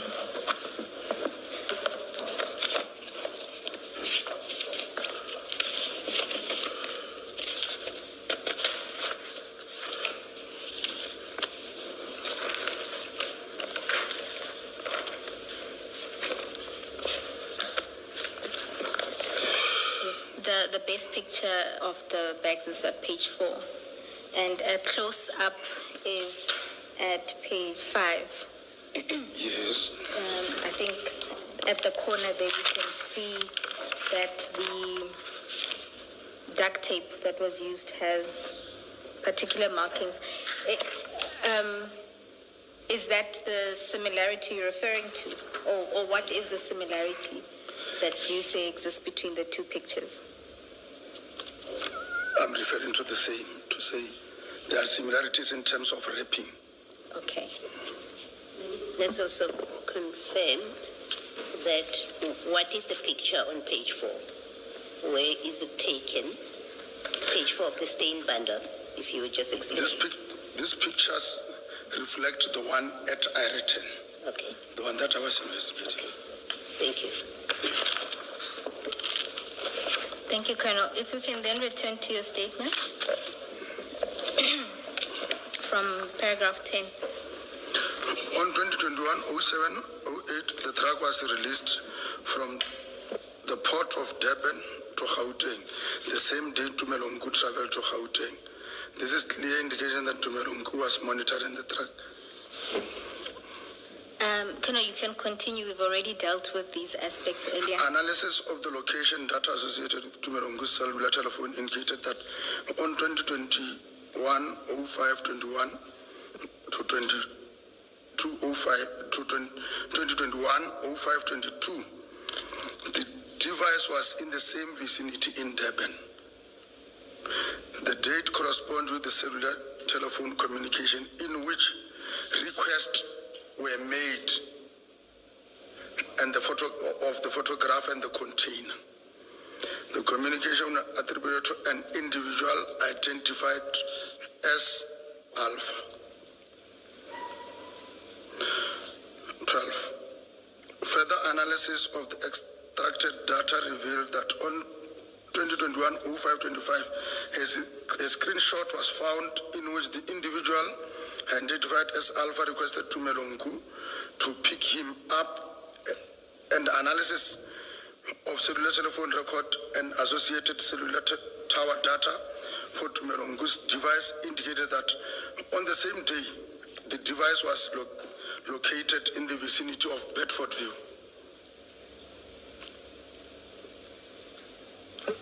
Yes, you can continue. Analysis of the cellular data records revealed communication and contact information indicated that Tumelongu and Samuel Mashaba were acquainted with one another. The record reflects the interactions between the two individuals date back to 2019. I have carefully reviewed IP report concerning the investigation conducted against myself and my colleagues. Upon the consideration of the report, it appears that the recommendations therein were based primarily on complaint by Mashaba Mohana, and Pakula.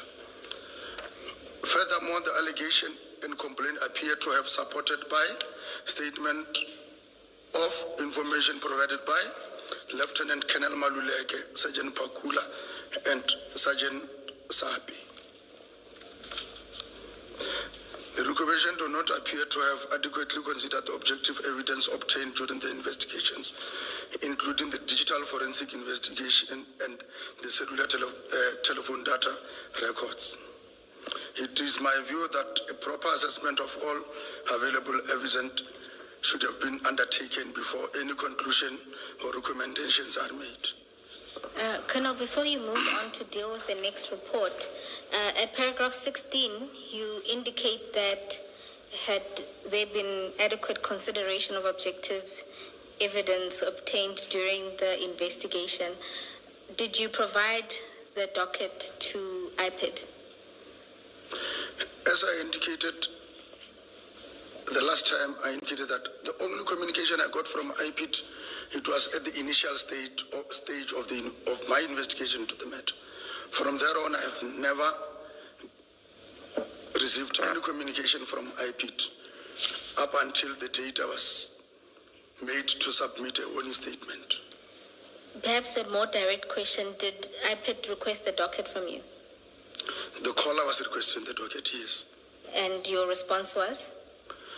Can that communication be on emails or be directed to my office, not me? According to the IPID investigator, they did send a request to your supervisors and they refused to provide the docket.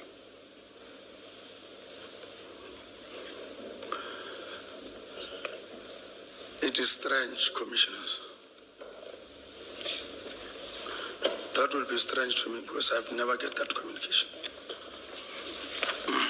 My apologies, Colonel, you said? I said, in my response to that, it will be strange because I was never told. The only time I heard of IPID was when I was submitting the warning statement. So what you're saying that it is strange that they wouldn't have been provided with the docket? Strange that my supervisors that were mentioning never communicated such to me. All right. If my recollection is correct, I think Director Ma Posho. Yes. Is it Ma Posho? No.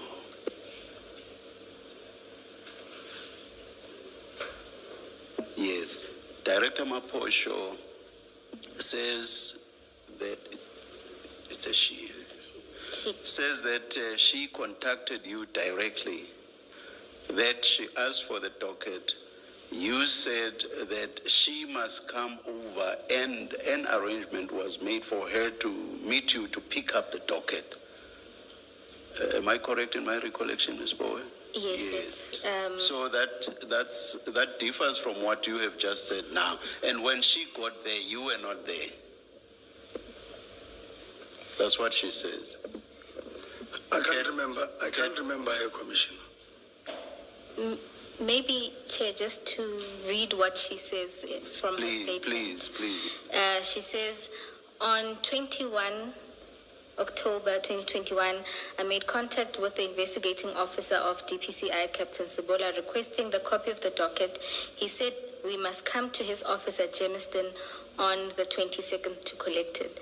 My colleague and I went to Germiston as agreed, but to our surprise on arrival, Captain Sebola was not in the office. He was contacted on his cell phone and he indicated that he was not going to give IPID copy of the docket. The matter was escalated to Brigadier Sekhobela, Captain Sebola's commander, and she said she will talk to Captain Sebola and she will give us feedback. A follow-up was made with Brigadier Sekhobela on her cell phone, but was always on voicemail, and she never returned the call. See, that differs altogether from what you are saying. I received only one call requesting the docket. I gave the direction, but on the appointment, I can't remember making any appointment. There's a difference between not remembering and not ever having made the arrangement. Which is which?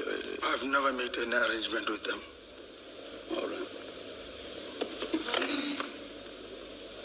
How does it normally work, Colonel? And my question assumes that you've had before this, you had previous engagements with IPID about other cases. When they do their investigation, how does it work, their engagement with the SEPs for purposes of getting information? Do they ask for a docket, and do they ask for it from the investigating officer? What are those processes, if you know? In this instance, I think what they are saying there, that is the correct procedure. That they communicate with the office. The office referring to the office of the provisional commander, which is, in this case, Brigadier Schovel. Or they should have communicated with the unit commander, which in that case was Colonel Zondi, who will then call me to the office to say, come with this docket, there is something that is needed. Because if that cannot happen that way, I will share information in the docket with each and everyone that comes to the office. But then they should have, at least communication should have be done not telephonically. They should have write to the office that this is the matter we are investigating. We understand your office is investigating the same. We have got a complaint on the matter. Can we meet? That is what was supposed to happen. But that wasn't, I was never informed that there is a letter or communication of that. Well, before this Boyson's case, have you personally been involved with this process of IPID, where you were the investigating officer and they required information? Yes.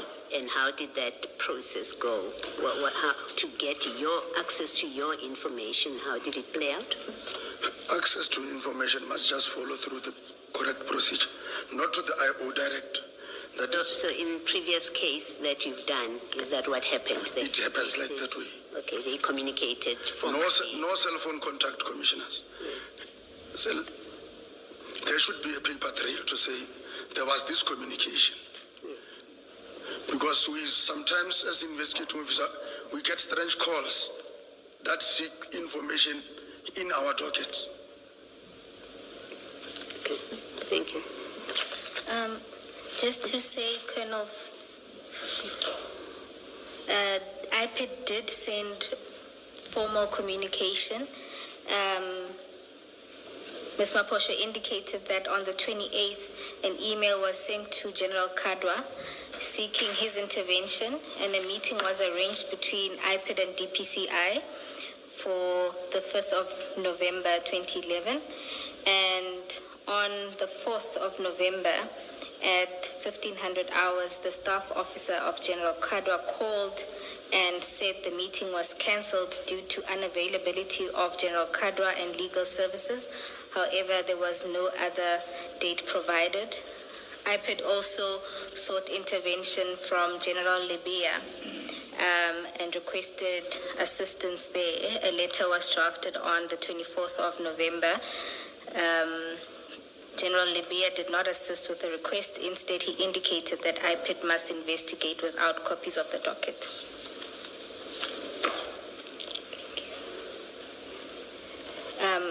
So they did follow procedure in trying to obtain copies of the docket, but that is ultimately correct. didn't succeed. And do you have any observations why it would be that DPCI at all its ranks refused to assist IPID? I can't respond for General Kadwa for not adhering to the request, and also for General Libya for not, but I think the direction to General Libya was for IPID to investigate, of which I don't know how they communicated, commissioners. So I can't comment on. And so you're saying that neither General Brigadier Sohobela or General Kadra or even General Libya at any point to talk to you about IPID's communication? Commissioners, the only time I got a call from General Libya was when I was in Limpopo to sign the letter for misconduct, nothing else. The letter for misconduct related to this investigation? To this investigation. Oh. So that would have been at the point that IPID had made a recommendation? That is maybe correct. That may be correct. I don't know what made them come to that decision, Commissioners, but indeed there is a communication between them and the office. Maybe they were aggrieved by the outcome of their meetings with my bosses, then they ended up reaching that conclusion. All right. You can continue with the statement. Let's deal with what Major General Gerber had to say. Paragraph 18. I have also reviewed the findings of Major General Gerber. According to his finding, he was unable to identify any evidence that would warrant the findings of misconduct against any DPCI members implicated in the IPT report. The findings indicate after the consideration of the evidence available, there was no evidentiary basis to support allegations of misconduct against implicated members. This finding should be considered alongside all other evidence and report relevant to the matter.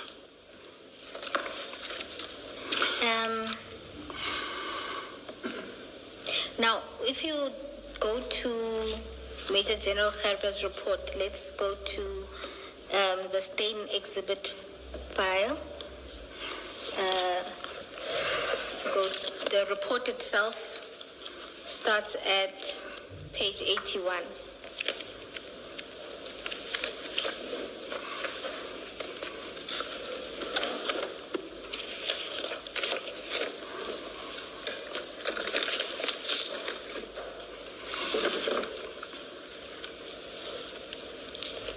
Have you found it? Yes, Commissioner.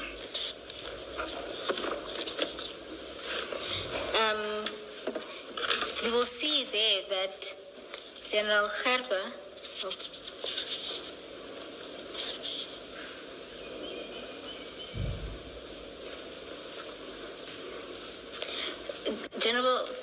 found, my apologies, if we can go to page 106, that's where the findings are.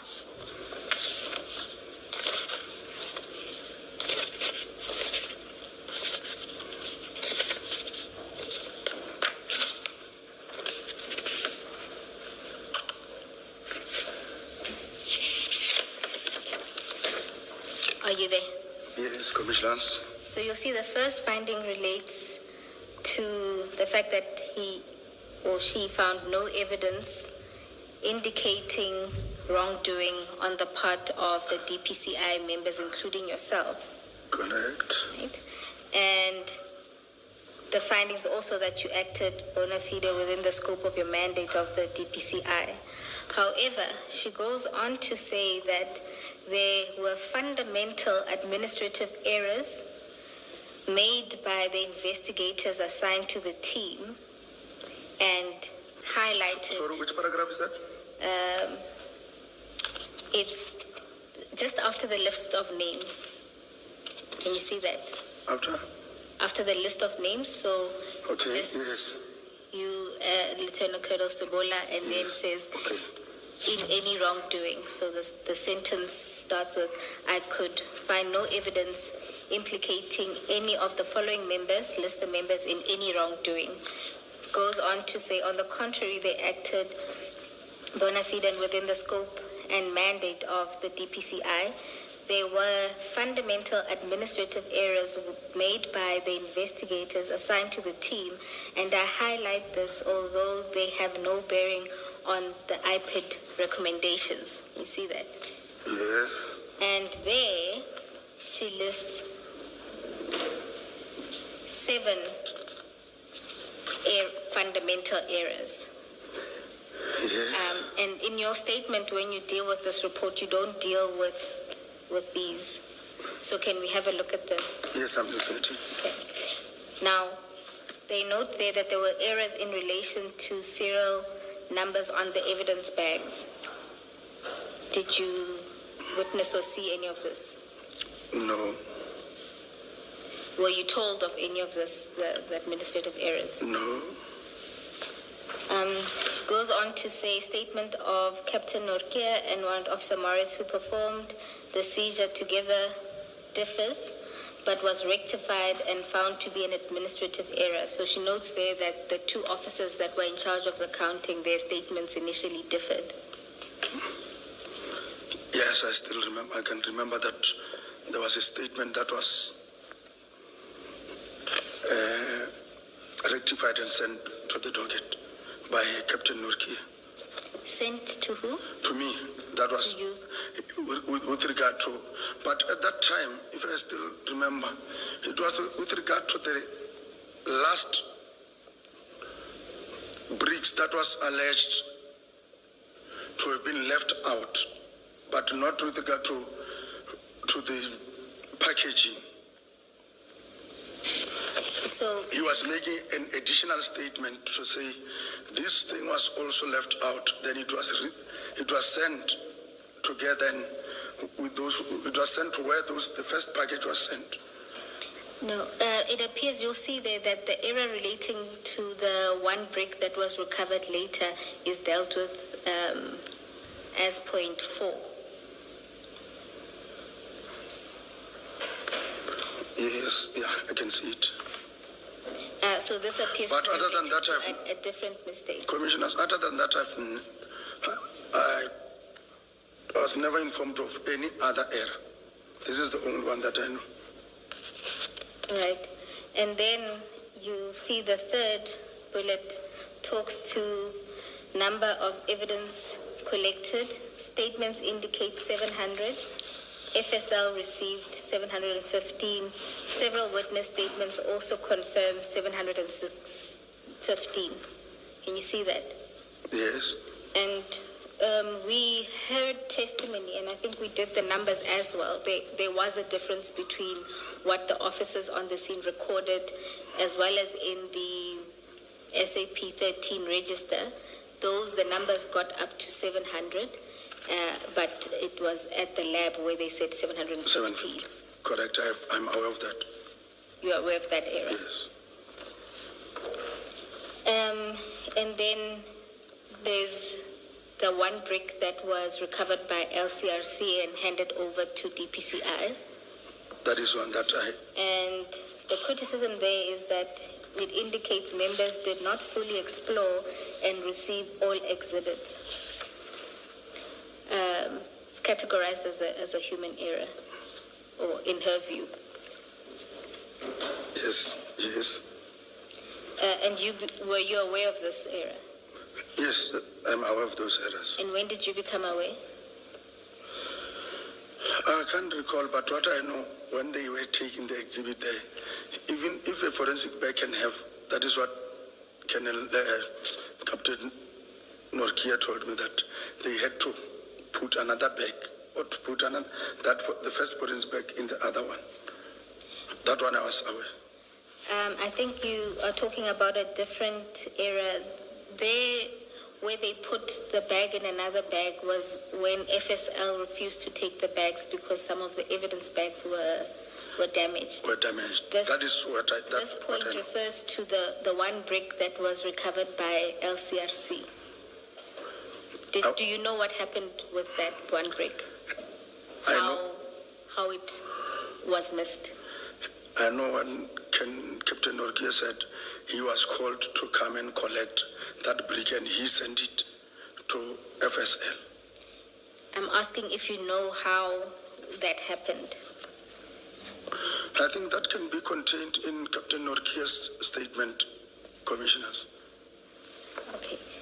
And when Captain Norkia informed you of this, you didn't ask how it happened, why exhibits were missed? If the only thing that I can remember is that it was left in one of those bags. How? When you say one of those bags, what bags? The bricks were taken out of the black sports bags. Yes. Then the indication, even though I'm speaking on what I was told by Captain Nokia and what should be, I think it should be covered by his own statement, because he submitted the statement of sending late the other exhibit.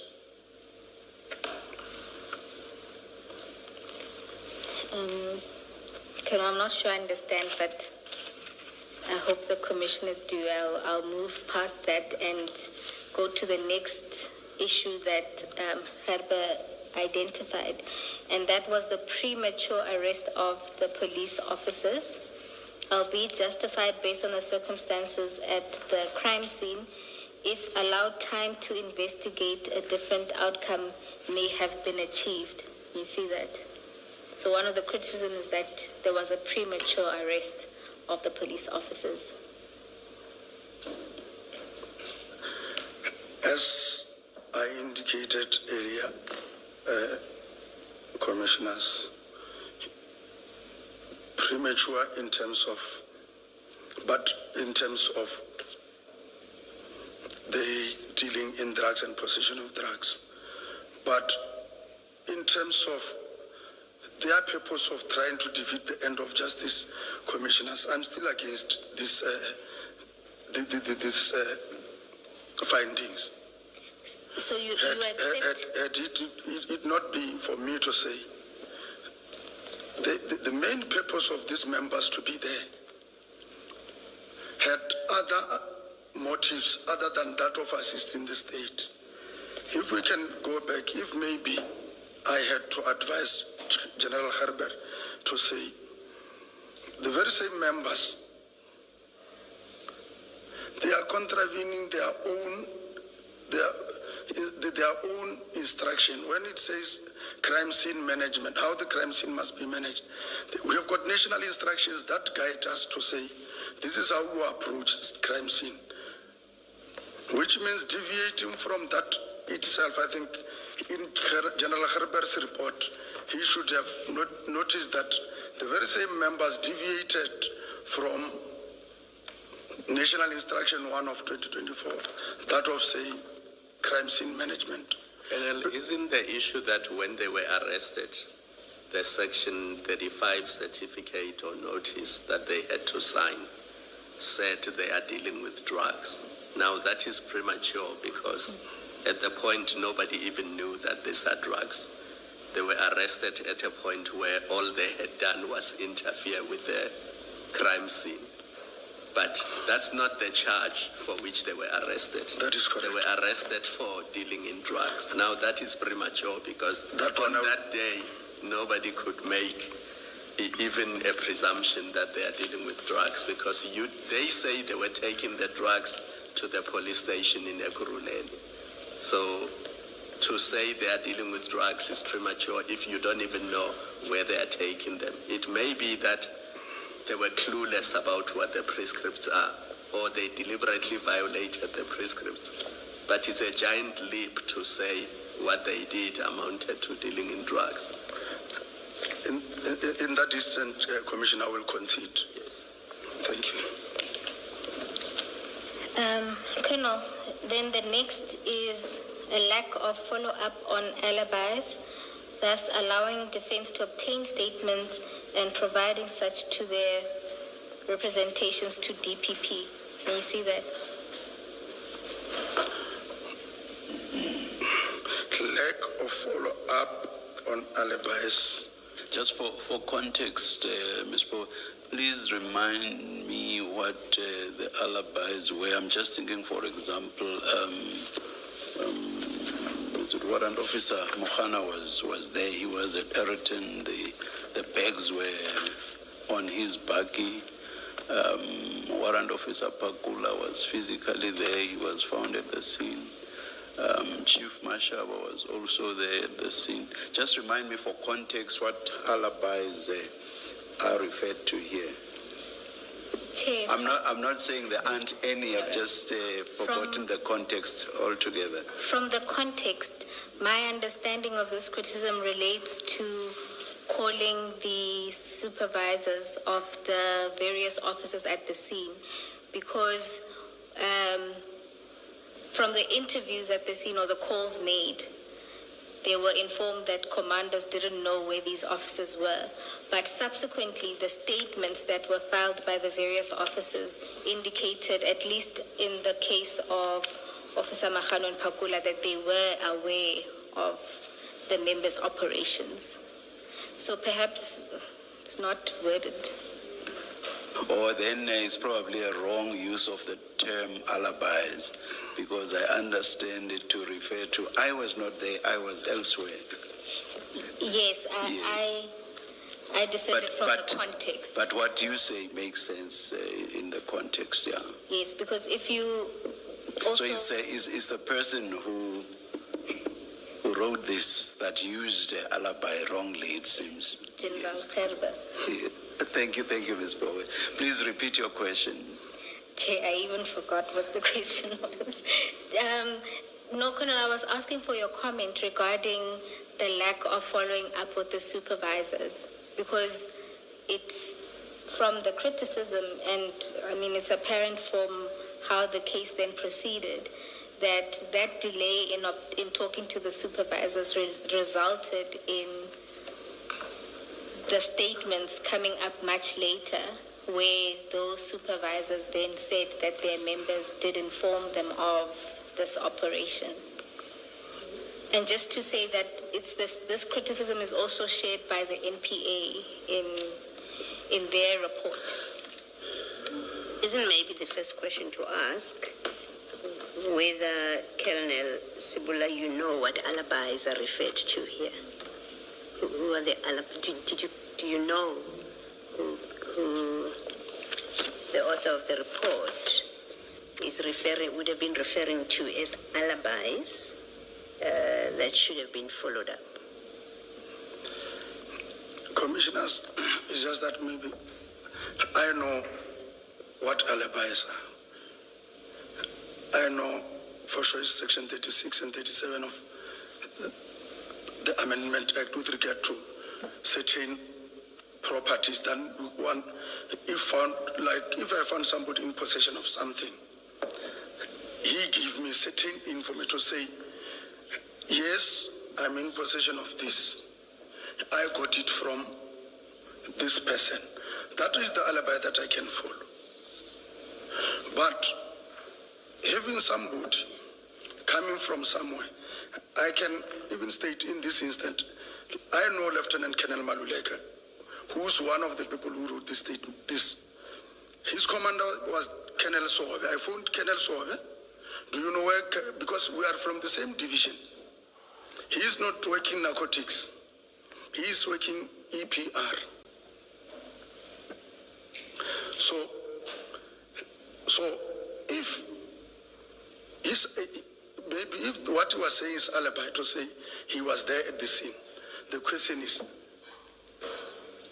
what was his purpose? What did he do at the scene? No, my question, maybe to go back to my question, Colonel, that so there's a criticism here that you failed to follow up on alibis. So my question is, go back to the scene. Who were the alibis here that you should have spoken to, that it is said you failed to follow up on?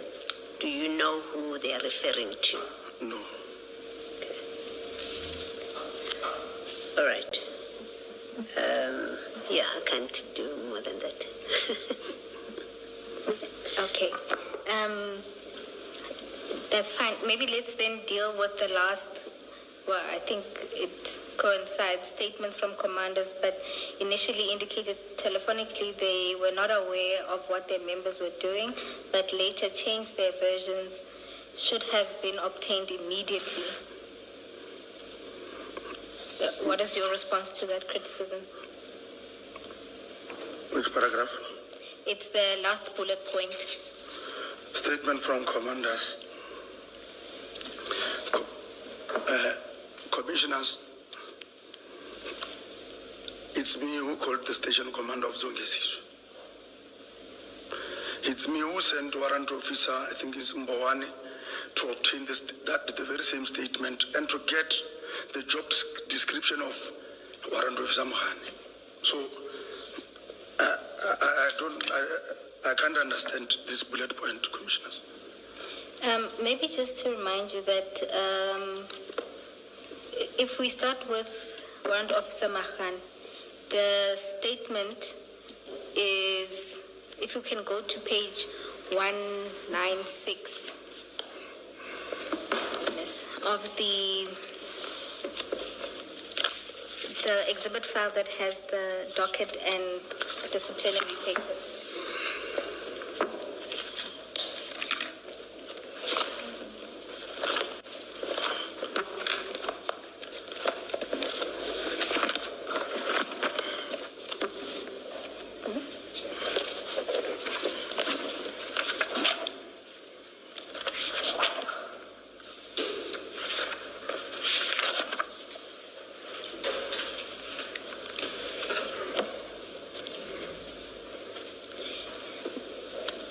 Maybe to start here, what do you recall of your conversation with Warrant Officer Mahani's supervisor?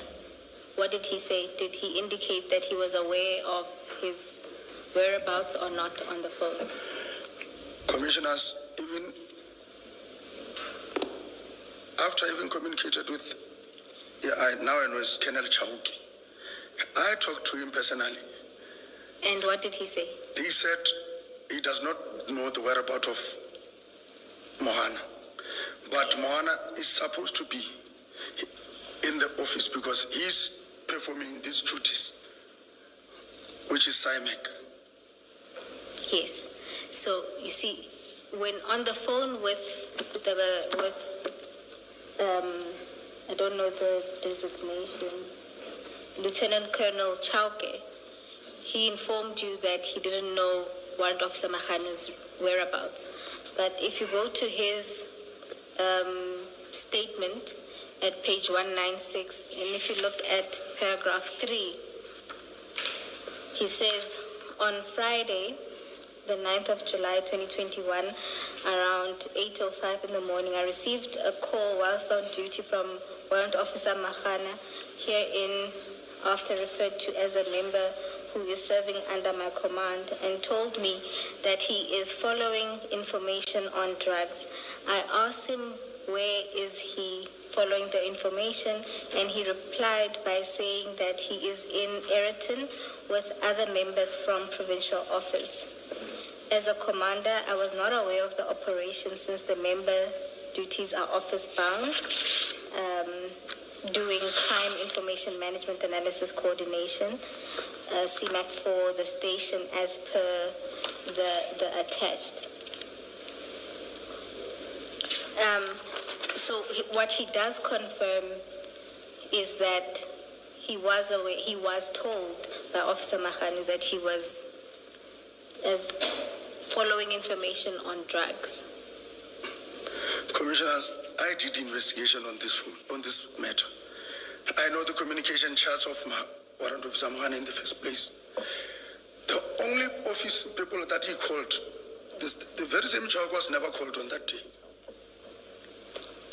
So if he is telling, on his statement, he is saying he was called by Mohana, that I will say he was definitely lying, because the same, I think the same numbers, if they are there, the investigation could be done to those to indicate that he never received call from Mohana.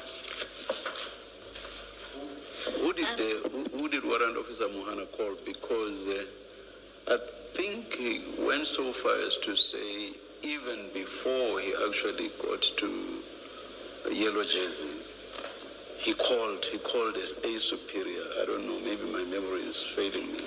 He did not just drive and only call someone when he was already at Ayrton, which is what this paragraph 3 suggests.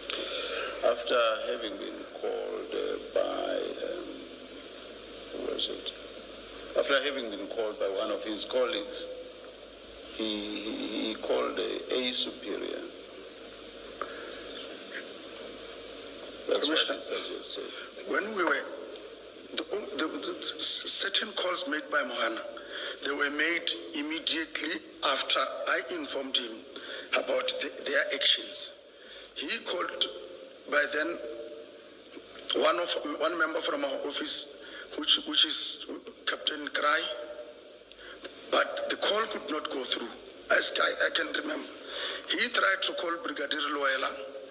At that time, Brigadier Loela was approaching the scene. The call also could not go through. The only calls that were made on the 9th, that started around 6. It was between him, Pokungwana, and Mashar. By saying he called these people, I still maintain he would be lying. So this is the alibi that I could not fall, because at the initial stage, but during the investigation, I did not have anything to obtain from or to get except for the station commander to say where was his mem. I communicated with, I even informed my superior, who was Brigadier Schobela, to say we need to get somebody to obtain the statement of Colonel Chauki. He is stating this way, but seeing his statement this way, it seems I can't understand what he's trying to hide. And Pugungwana,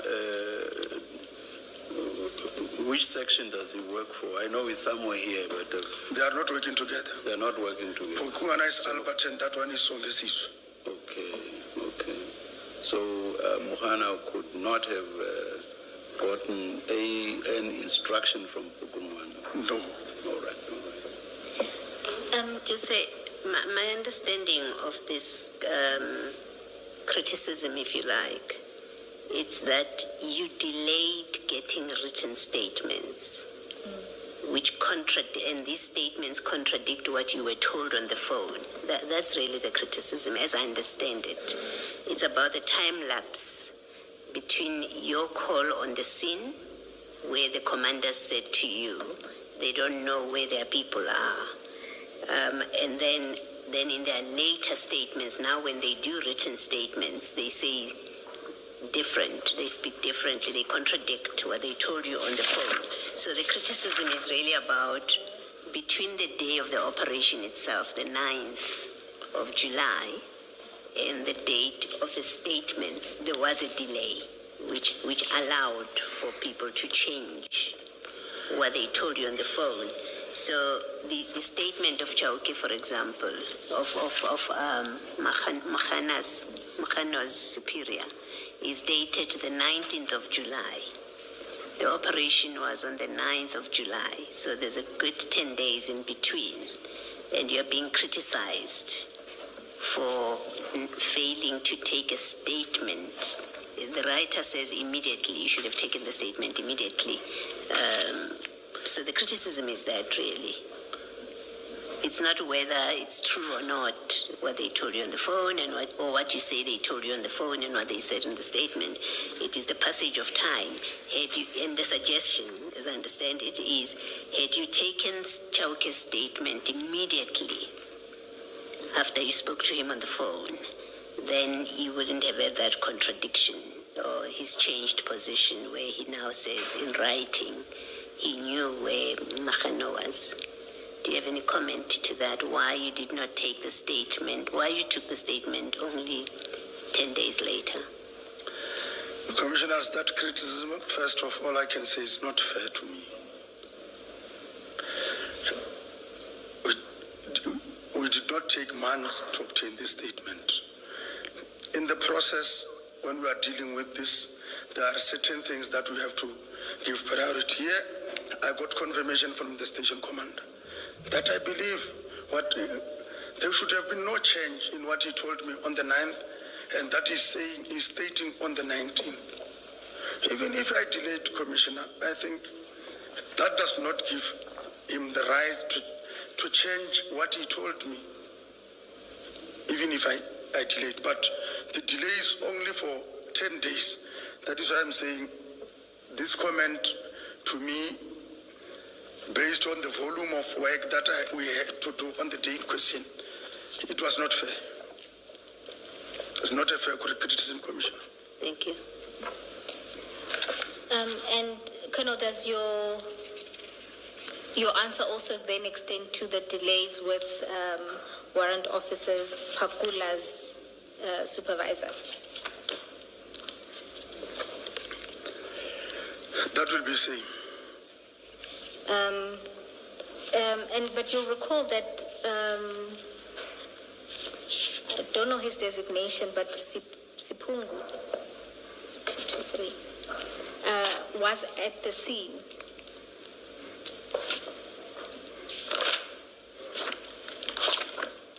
Apologies. Colonel Sipingu, who is Warrant Officer Pakula's supervisor.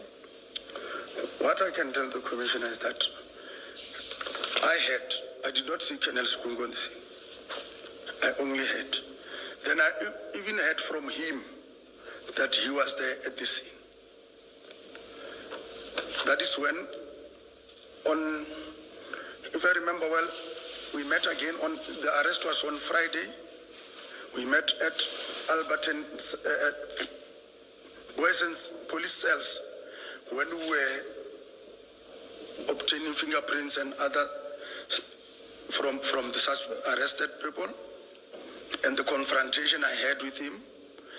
The second time I met with Sipungu was on Monday, when we were placing the matter on the court roll, when he volunteered to give me the statement, on-duty statement, as the commander. That is the 2 days that I interacted with Sipungu. Wasn't the issue also that because he was on leave during the early part of July, he should not even have been involved with these things? That I think I testified to that effect to say. Because he came back on the 12th of July from leave. Yes, so it was. When these things were happening, he should not have been anywhere. He should not have been there. That is why I said his interaction with me with regard to the case and the presence of Pakula there was not supposed to even have happened. All right. Thank you, Colonel. If we can then move to what the NPA said. You were at paragraph 20. I have also considered the decision made taken by the National Prosecuting Authority in relation to the matter. Following the representation submitted by the BTK attorneys, the Director of Public Prosecution for Gauteng Local Division, Advocate J.M. Serepo, ruled on 2022-06-23 that the representations were unsuccessful and prosecution should proceed. Subsequently, on 2024-01-29, the Deputy National Director of Public Prosecution, Advocate R.J. de Kock, considered the matter and decided not to pursue the prosecution. I further considered the correspondence from the Director of Public Prosecution, Gauteng, Advocate J.M. Serepo, in a letter dated 2025-02-14, addressed to the provincial head of DPCI in Gauteng. Advocate Serepo confirmed that there was, in his view, a prima facie case relating to the alleged contravention of Drugs and Drug Trafficking Act. This is a clear indication that there was sufficient grounds for me to believe that the 4 accused should have been charged in dealing in drugs, alternatively possession of drugs. Thank you, Colonel. My apologies. Are you done with that? Yes, paragraph 22, I'm done. If we go, just to remind me, when did you stop being involved in the investigation? When you moved to Limpopo?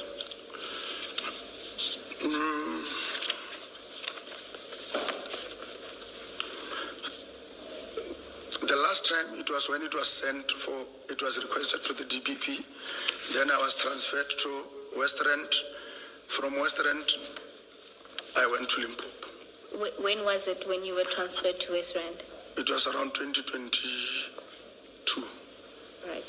So, It was around 2022 early, but towards the end, I left for Limpopo. so In your earlier statement, you said in November 2022 you were promoted to Limpopo. Yes. Does it sound right? In late, yeah. Colonel, if you look at the reasons, so just to recall the history, initially the matter was going to proceed, and then the prosecutor decided not to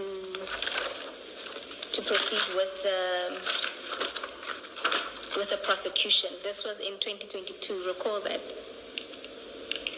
Yes. And this was a decision taken by Advocate de Kock. In 2022. Yes, in 2022. No, my apologies, 2024. Maybe let's just go to page 1 of the exhibit file with Boyson's and Khan disciplinary. Page. Page 1.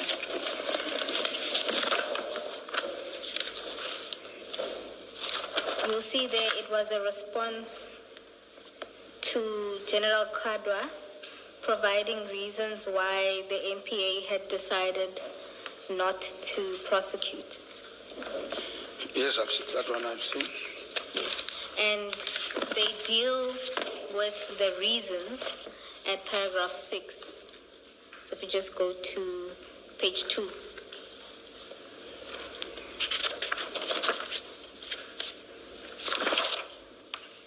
Yes. You'll see there that the prosecutor lists a number of reasons why they decided not to prosecute. And a lot of them relate to this issue relating to supervisor's knowledge. So if you look at the first one, at 6.1, there was a statement from General Khan stating that he contacted Warrant Officer Pakula's supervisor, Colonel Sipungu, who informed him that he didn't know that Pakula was involved in the operation. And it materially contradicts the statement of Detective Sipungu, who states that Pakula did inform him of the operation. Yes, I'm seeing that. Yes. Do you want to comment on this criticism?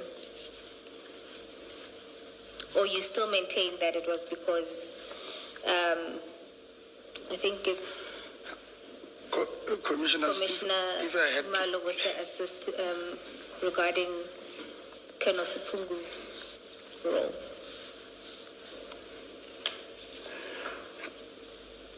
So the prosecutor was essentially saying that there are material contradictions in the statements contained in the dockets. Was one of the reasons. That is one of the reasons. Yes. Okay. The second relates to, again, that if you consider Warrant Officer Pakula's role in particular, that he was invited by Warrant Officer Mahane to assist, and he only arrived at the scene after the drugs were loaded onto the truck. I could see that reason. Yeah, so that he essentially that he wasn't involved in that part. Yet he's equally charged with the same offense.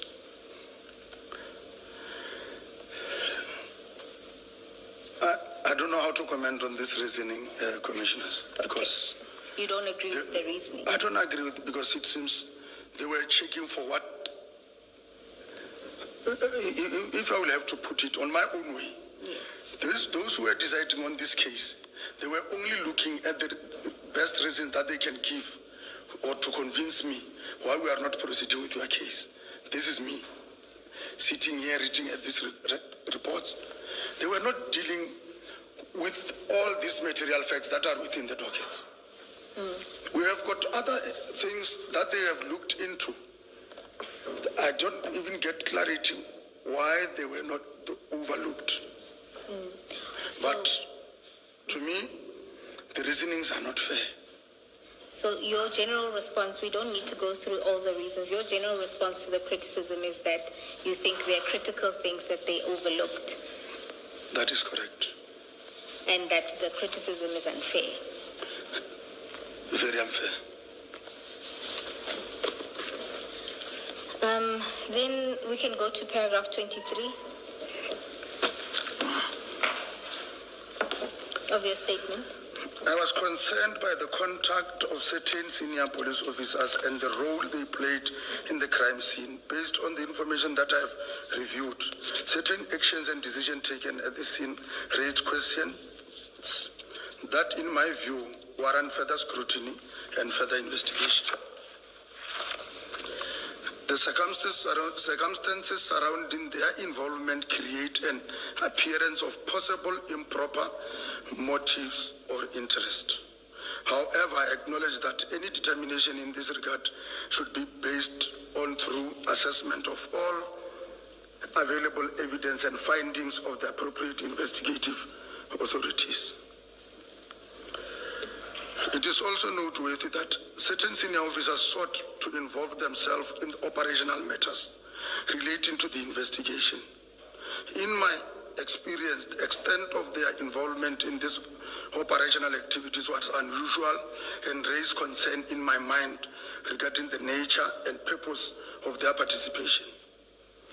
As a result, their level of involvement created doubts and prompted questions as to whether their actions were entirely consistent with the expected role and responsibilities.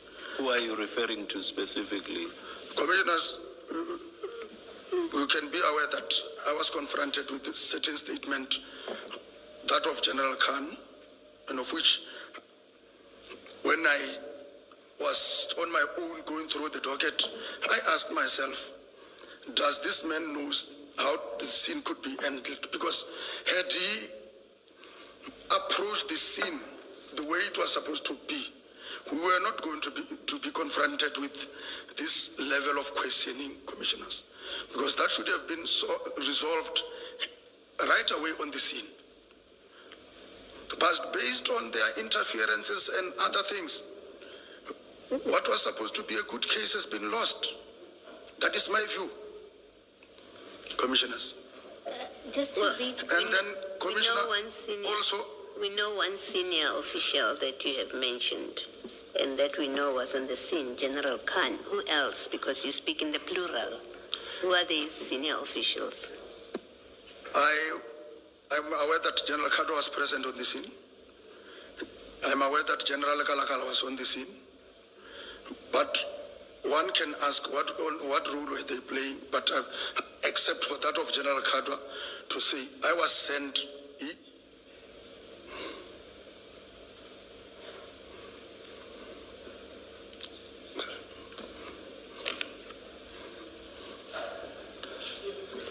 Colonel? And then also to the fact that I got instructed, because I'm investigating the matter, then I'm referred to obtain certain statements from the accused person, more in particular, the one of Pakula. Just for clarity, Colonel, that instruction was from General Kadwa. I am sent by General Kadwa, who is informed by General Khan, go and obtain the statement of Pakula in prison. Then I interviewed Pakula. Pakula came up with certain allegations also. Then I've related the same allegation to the person who sent me to prison. So I'm saying, based on... Sorry, Commissioner, I'm listening. No, I was going to say, you've given us 3 names of senior officials, and then you have now given us one instance that you consider or considered to be interference where you get instructions from Kadwa from General Kadwa, who is giving you instructions obtained from General Khan to go and speak with I think it's Warrant Officer Pakula, if I'm not mistaken. What other instances of interference are you referring to? Let me just refrain and say specifically I'm dealing with this one. Not to mention any other thing that I still have to, I cannot, but I understand what was happening on that day. Rather leave any other thing that I cannot state, commissioners. Colonel, so Okay, are you saying... you can't state because you're holding back, or because you don't have other examples. You see, you make a statement here that there was interference with your investigation by senior officials. You've given us one example, that's fine. I just want to clarify, you're not giving more because there are not more than one, or what is the reason that you're stopping at just one? No, it's this one, Commissioner. It's the only one there is. Okay. Sorry, Ms. Bo. No, Commissioner Baloyi was on the same wavelength as you. Colonel, it seemed from your body language and just what you had said that your reluctance was not that there was just the one incident. It was rather that you don't want to touch on the other incidents.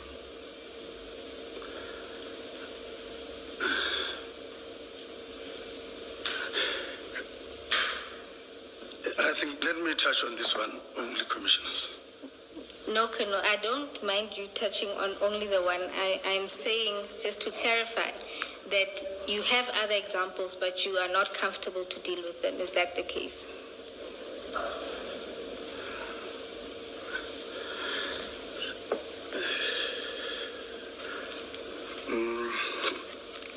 Chair, to the extent that we are allowed to rely on body language, it seems to me that Colonel is reluctant to answer the question.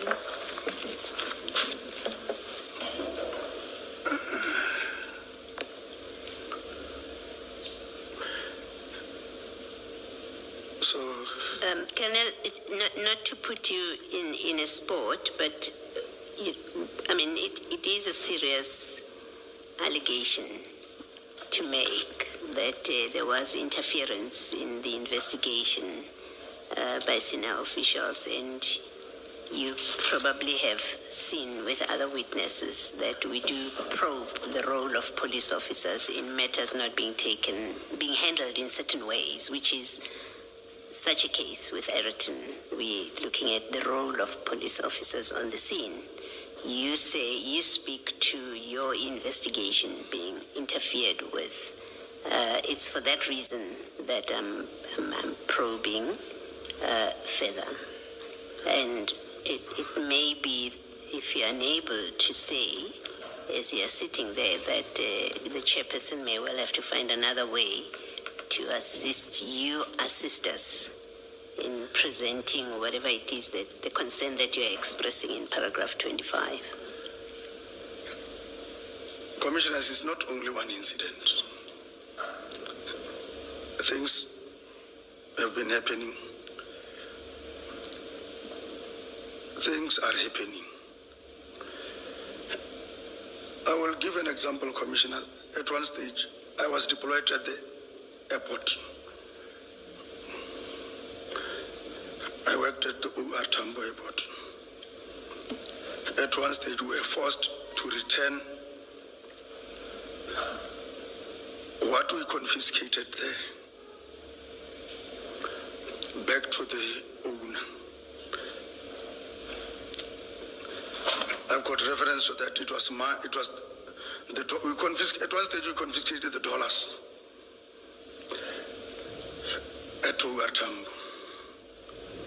We sent them to the Reserve Bank as per procedure. We were instructed to give that money because it was falsely, in fact, the presentation there, when they were declaring, they declared something else other than the dollars.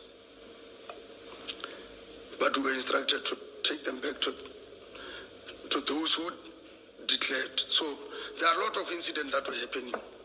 So that's what I'm saying, there was interference. In coming back to this case, is it the kind of interference, and I'm trying to see if it will be of assistance to this discussion, is this the interference in this particular case, the Ayrton case that you are expressing a concern about, is it of the kind which, in your view, seeks to undermine the successful prosecution relating to the drugs discovered? Commissioner, in some instances, some of our seniors or our generals, if I may say it, we can't even understand when they are assisting or they are fixing.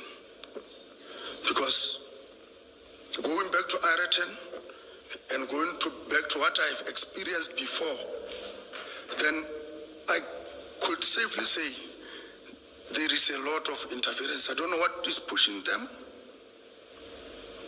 but the one that I've just indicated, commissioners, have got, I'm still having reference to that. Still have documents to that, which can substantiate it at a later stage if there is a dispute on that. And with Ayrton, are you, and Ayrton, I'm now discussing not the 3 police officers and their arrest and their prosecution. I'm focusing on the drugs themselves.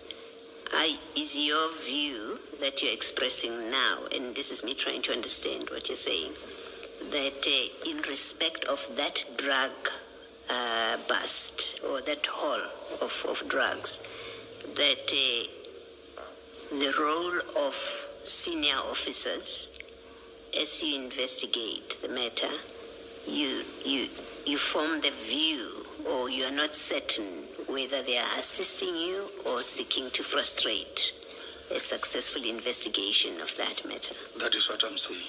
Okay. Can I follow up with a question which I would have asked right at the end?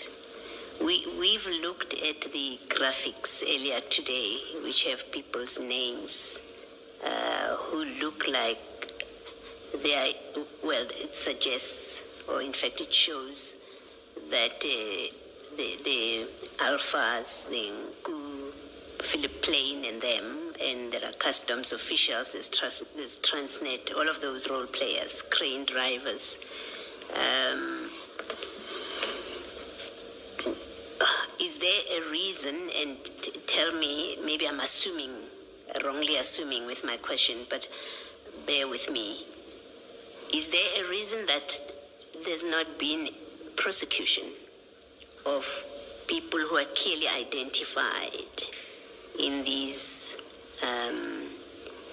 exchanges, including Mr. Nku, who was at the scene, Ayrton scene, and we've seen his involvement on these WhatsApp messages, but he was at the scene, including Chief Mashaba, who, according to these WhatsApp messages, or the 3-ma messages, he seems to be part of they suggest he's part of a scheme. But what we seem to see here clearly is there is an organized, there's organized conduct where containers, vessels, and jets seem to be monitored. Not just this one, but generally. There seems to be a scheme. Containers are monitored. The people speak of, Nku and Alpha speak about, we have our guy there, we have our guy there. Is there a reason that there hasn't been any prosecutions of people that have been identified? I don't understand. I don't know the reason, commissioners, but according to me, people have been identified. There are communication charts. They can be identified through cell phones. or they were identified through cell phones. Screenshots were taken from Transnet in KZN. There was a sort of my investigation towards that. Since then it has stopped. One can ask questions, why? But I cannot answer because I'm no longer directly involved in that. We don't know what people were pushing for those people not to be investigated or a follow-up on all those activities. Yes. Because they are still there. There is still a trace. Yes. Now, just drawing from what I have learned through this process, it seems this is a typical case that falls within SANEP, right? Correct. It seems that. Who in SANEP makes the decisions about we are going to investigate this, we are allocating an investigator, we are putting resources for this to be investigated, and to be transparent with you, I'm asking really a question of if we want to know from DPCI SANEP why this case where there are identified people but also their activities have been identified, if we want to know why is there no investigation going, or where is the investigation? Has an investigating officer been allocated? Who's doing what? Who do we ask that question of? Commissioners, in essence, SANEP form part of the section within organized crime investigations. There is a unit commander. In this instance, there was Colonel Zondi. He was never informed about this. That is the person that we are... You say he was never informed about? He was not involved in this. You can see a lot of names keep on coming, but there is no unit command. Then we were directly reporting to the unit command, who will in turn report to the provincial command, who in this instance should have been Brigadier Schobel. She was the one who was supposed to be with us on the ground, who, if maybe we are implicated in anything or in any wrongdoing, she would have been the first, then followed us. But I also asked Brigadier Schobel to say, you never played that parental guidance. Why? She said, Sabola, if you are not involving me in your investigation,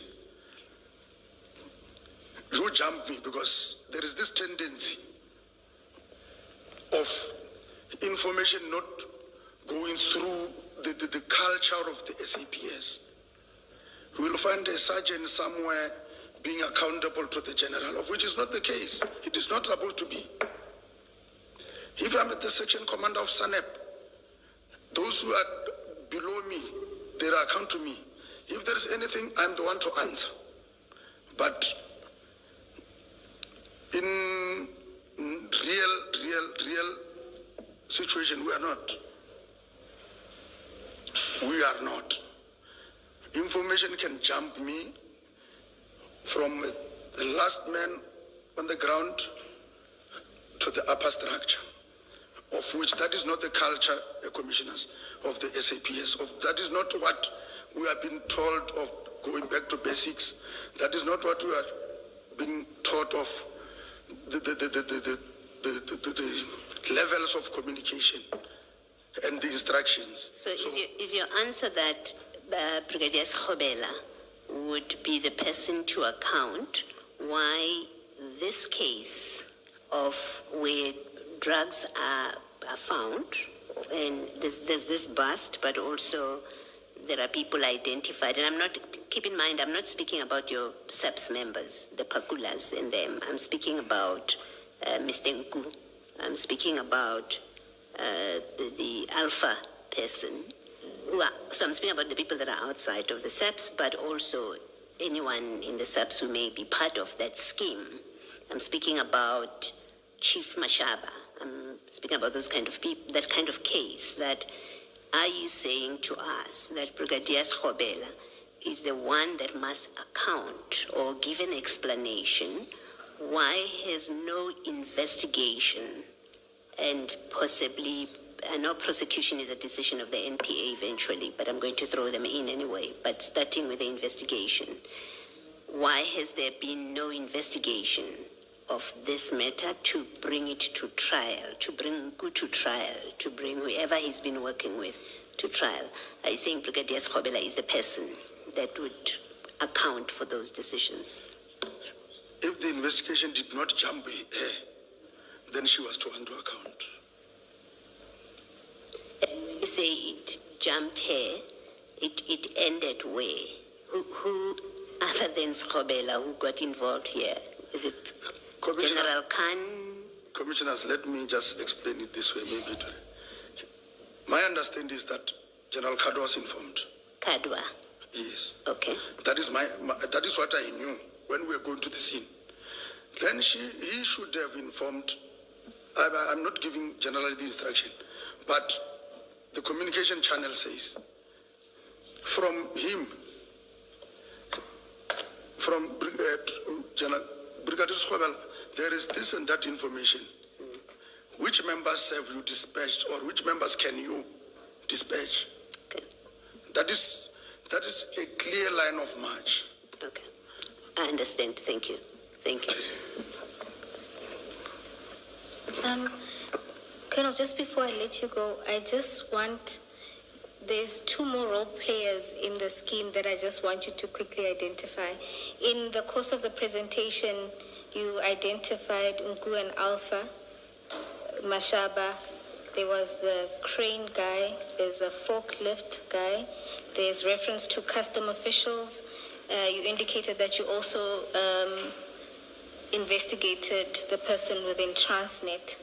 There's two more that I'd like you to deal Who with. sent those computer screenshots? Yes, for the computer screenshots. There's two more. If we can go to page 19, don't show me, of the presentation.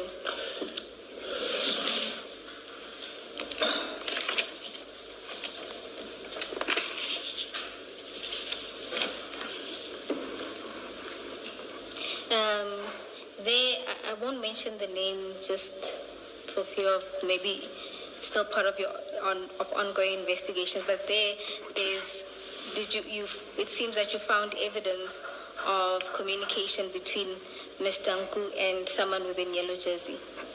And this lady, yes. And was she investigated? She is currently for sure being investigated now. You think? I think so. I believe so because it seems now they are resuscitating the case docket.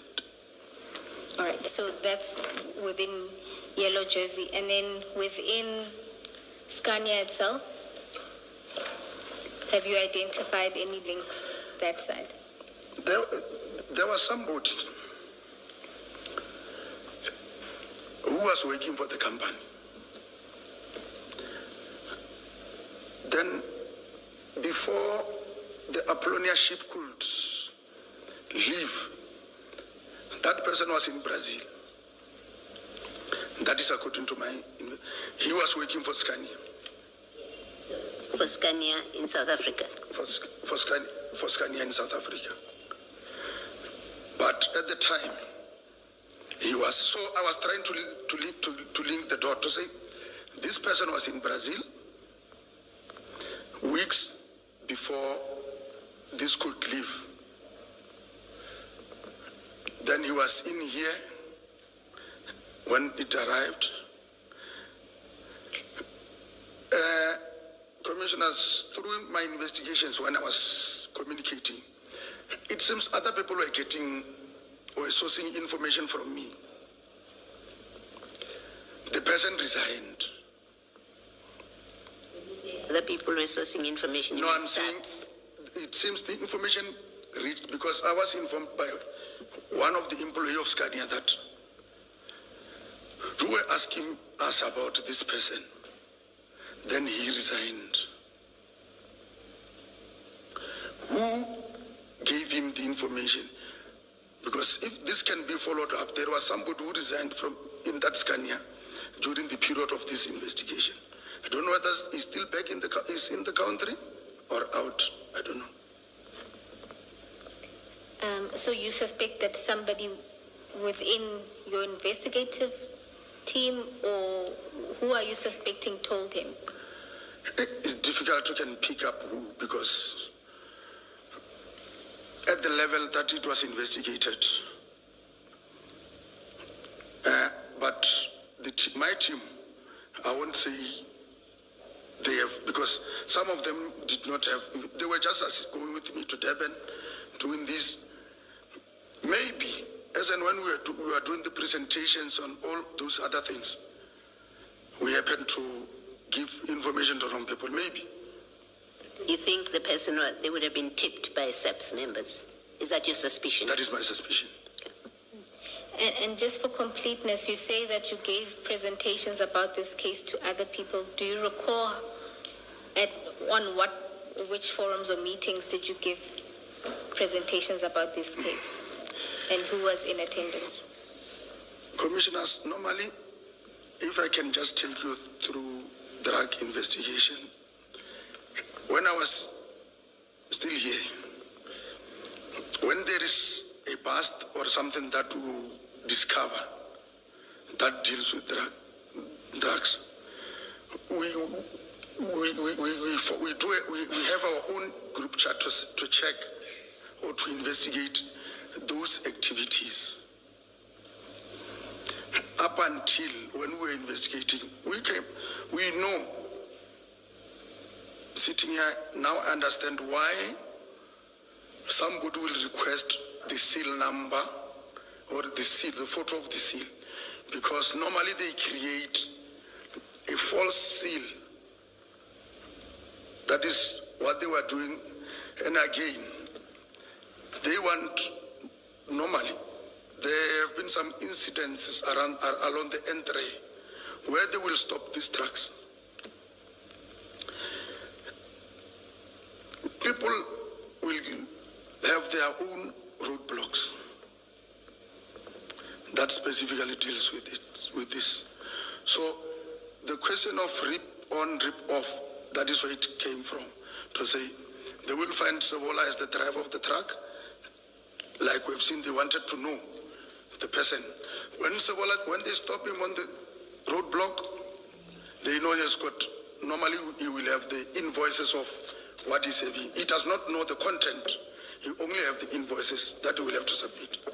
Then the thing is, we want to check inside. You don't worry. They will open, take whatever is theirs, show you that your invoice is still all right, then they lock. They've created that, their own, that seal, a replica seal, so that when it reaches the owner, the consignment is still the same. You look at the seal number, you open, you take what is yours. Never suspect, you even don't know what happened along the route. Because the driver at that time would have cooperated with those who were on the road. That is the study that we were doing when we are investigating, commissioners. I have more questions than where I started. When you say people, just to clarify, who do those roadblocks, you mean police officers or law enforcement officers? Law enforcement officers, commissioners. Okay, so that was the trend that you were seeing? That was the trend. And then using this investigation, you did a presentation to other law enforcement? That is correct, commissioners. And your suspicion is that through those presentations, word may have gotten to the wrong officials to leak the information? Correct. Okay. And would you be able to provide us with information of these presentations? When they were done and to whom they were given? It was done to different provincial heads we did it in here in, what is that hotel? I can't remember, but we did it there. All right. Thank you, Colonel. Commissioners, I have no further questions for this witness. Colonel, I don't want an explanation. I just want a yes and no. And I don't want you to tell me why. I just need clarity on this. Mokhana, Pakula, and Mashaba, as far as you know, were they charged internally for misconduct for their part in interfering with the crime scene at Ireton? I will say I know of Mohana and Pakula. You know they were charged internally? Yes. And the outcome of that internal DC process, do you know? I was of Mohana. The investigation was conducted, but they could not find any wrongdoing. And let's just be clear, I'm not talking about dealing in drugs, or I'm talking about interfering with the scene. Yes, Commissioner. They were charged separately. Yes. Mohana, the understanding or the reason what I was given is that they could not find any wrongdoing in him. Pakula, yes, they did. He only came back through arbitration.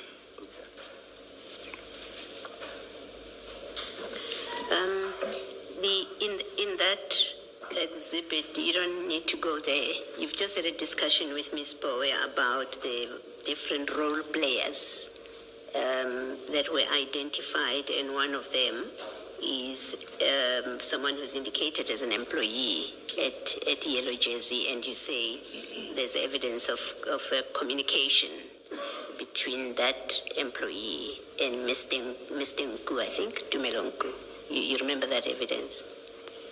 When I said there was communication between... Between Mr. Nku, Tumelonku, yes, and a Yellow Jersey employee. If you would just go to page 19, if it will yes. help. You see that?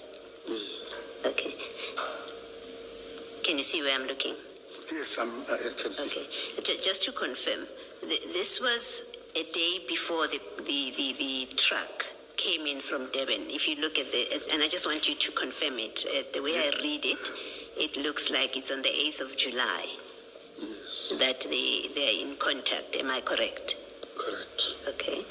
And was this from the analysis that was done, or the looking at whatever was found in the devices of Mr. Nku, is this exchanges, written exchanges, or is it a telephone call? It is a telephone call. It was cell phone, then a landline. Then a landline. Okay. Yes.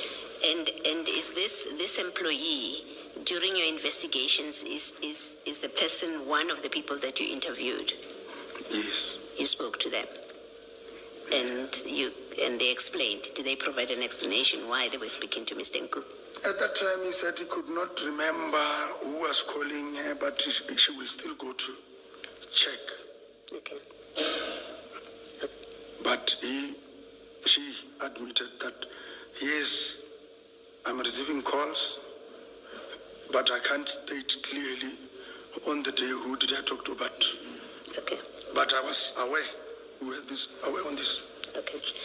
Lastly, I think you said earlier in answer to your question that I asked that you've done these kind of operations before, where there's been drug busts. I think you said that. Am I correct in that recollection?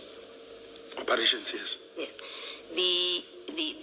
In your experience, the role of crime intelligence, if they happen to be on the scene, do they become involved in the operation? No. They don't. And that's your experience? They only supply us with information. If it's prior, they will give me their intelligence report. They can either submit intelligence report on writing, just give you a file to start my investigation. If they happen to be at the scene, I don't know. They don't have any role to play. They don't play a role in the operation. They don't have to. Okay, thank you. Thank you, Chair. Let us adjourn and resume at 25 to 3. Colonel, thank you very much. You are excused, and I hope this is the last time you are before us. Thank you very much. Thank you.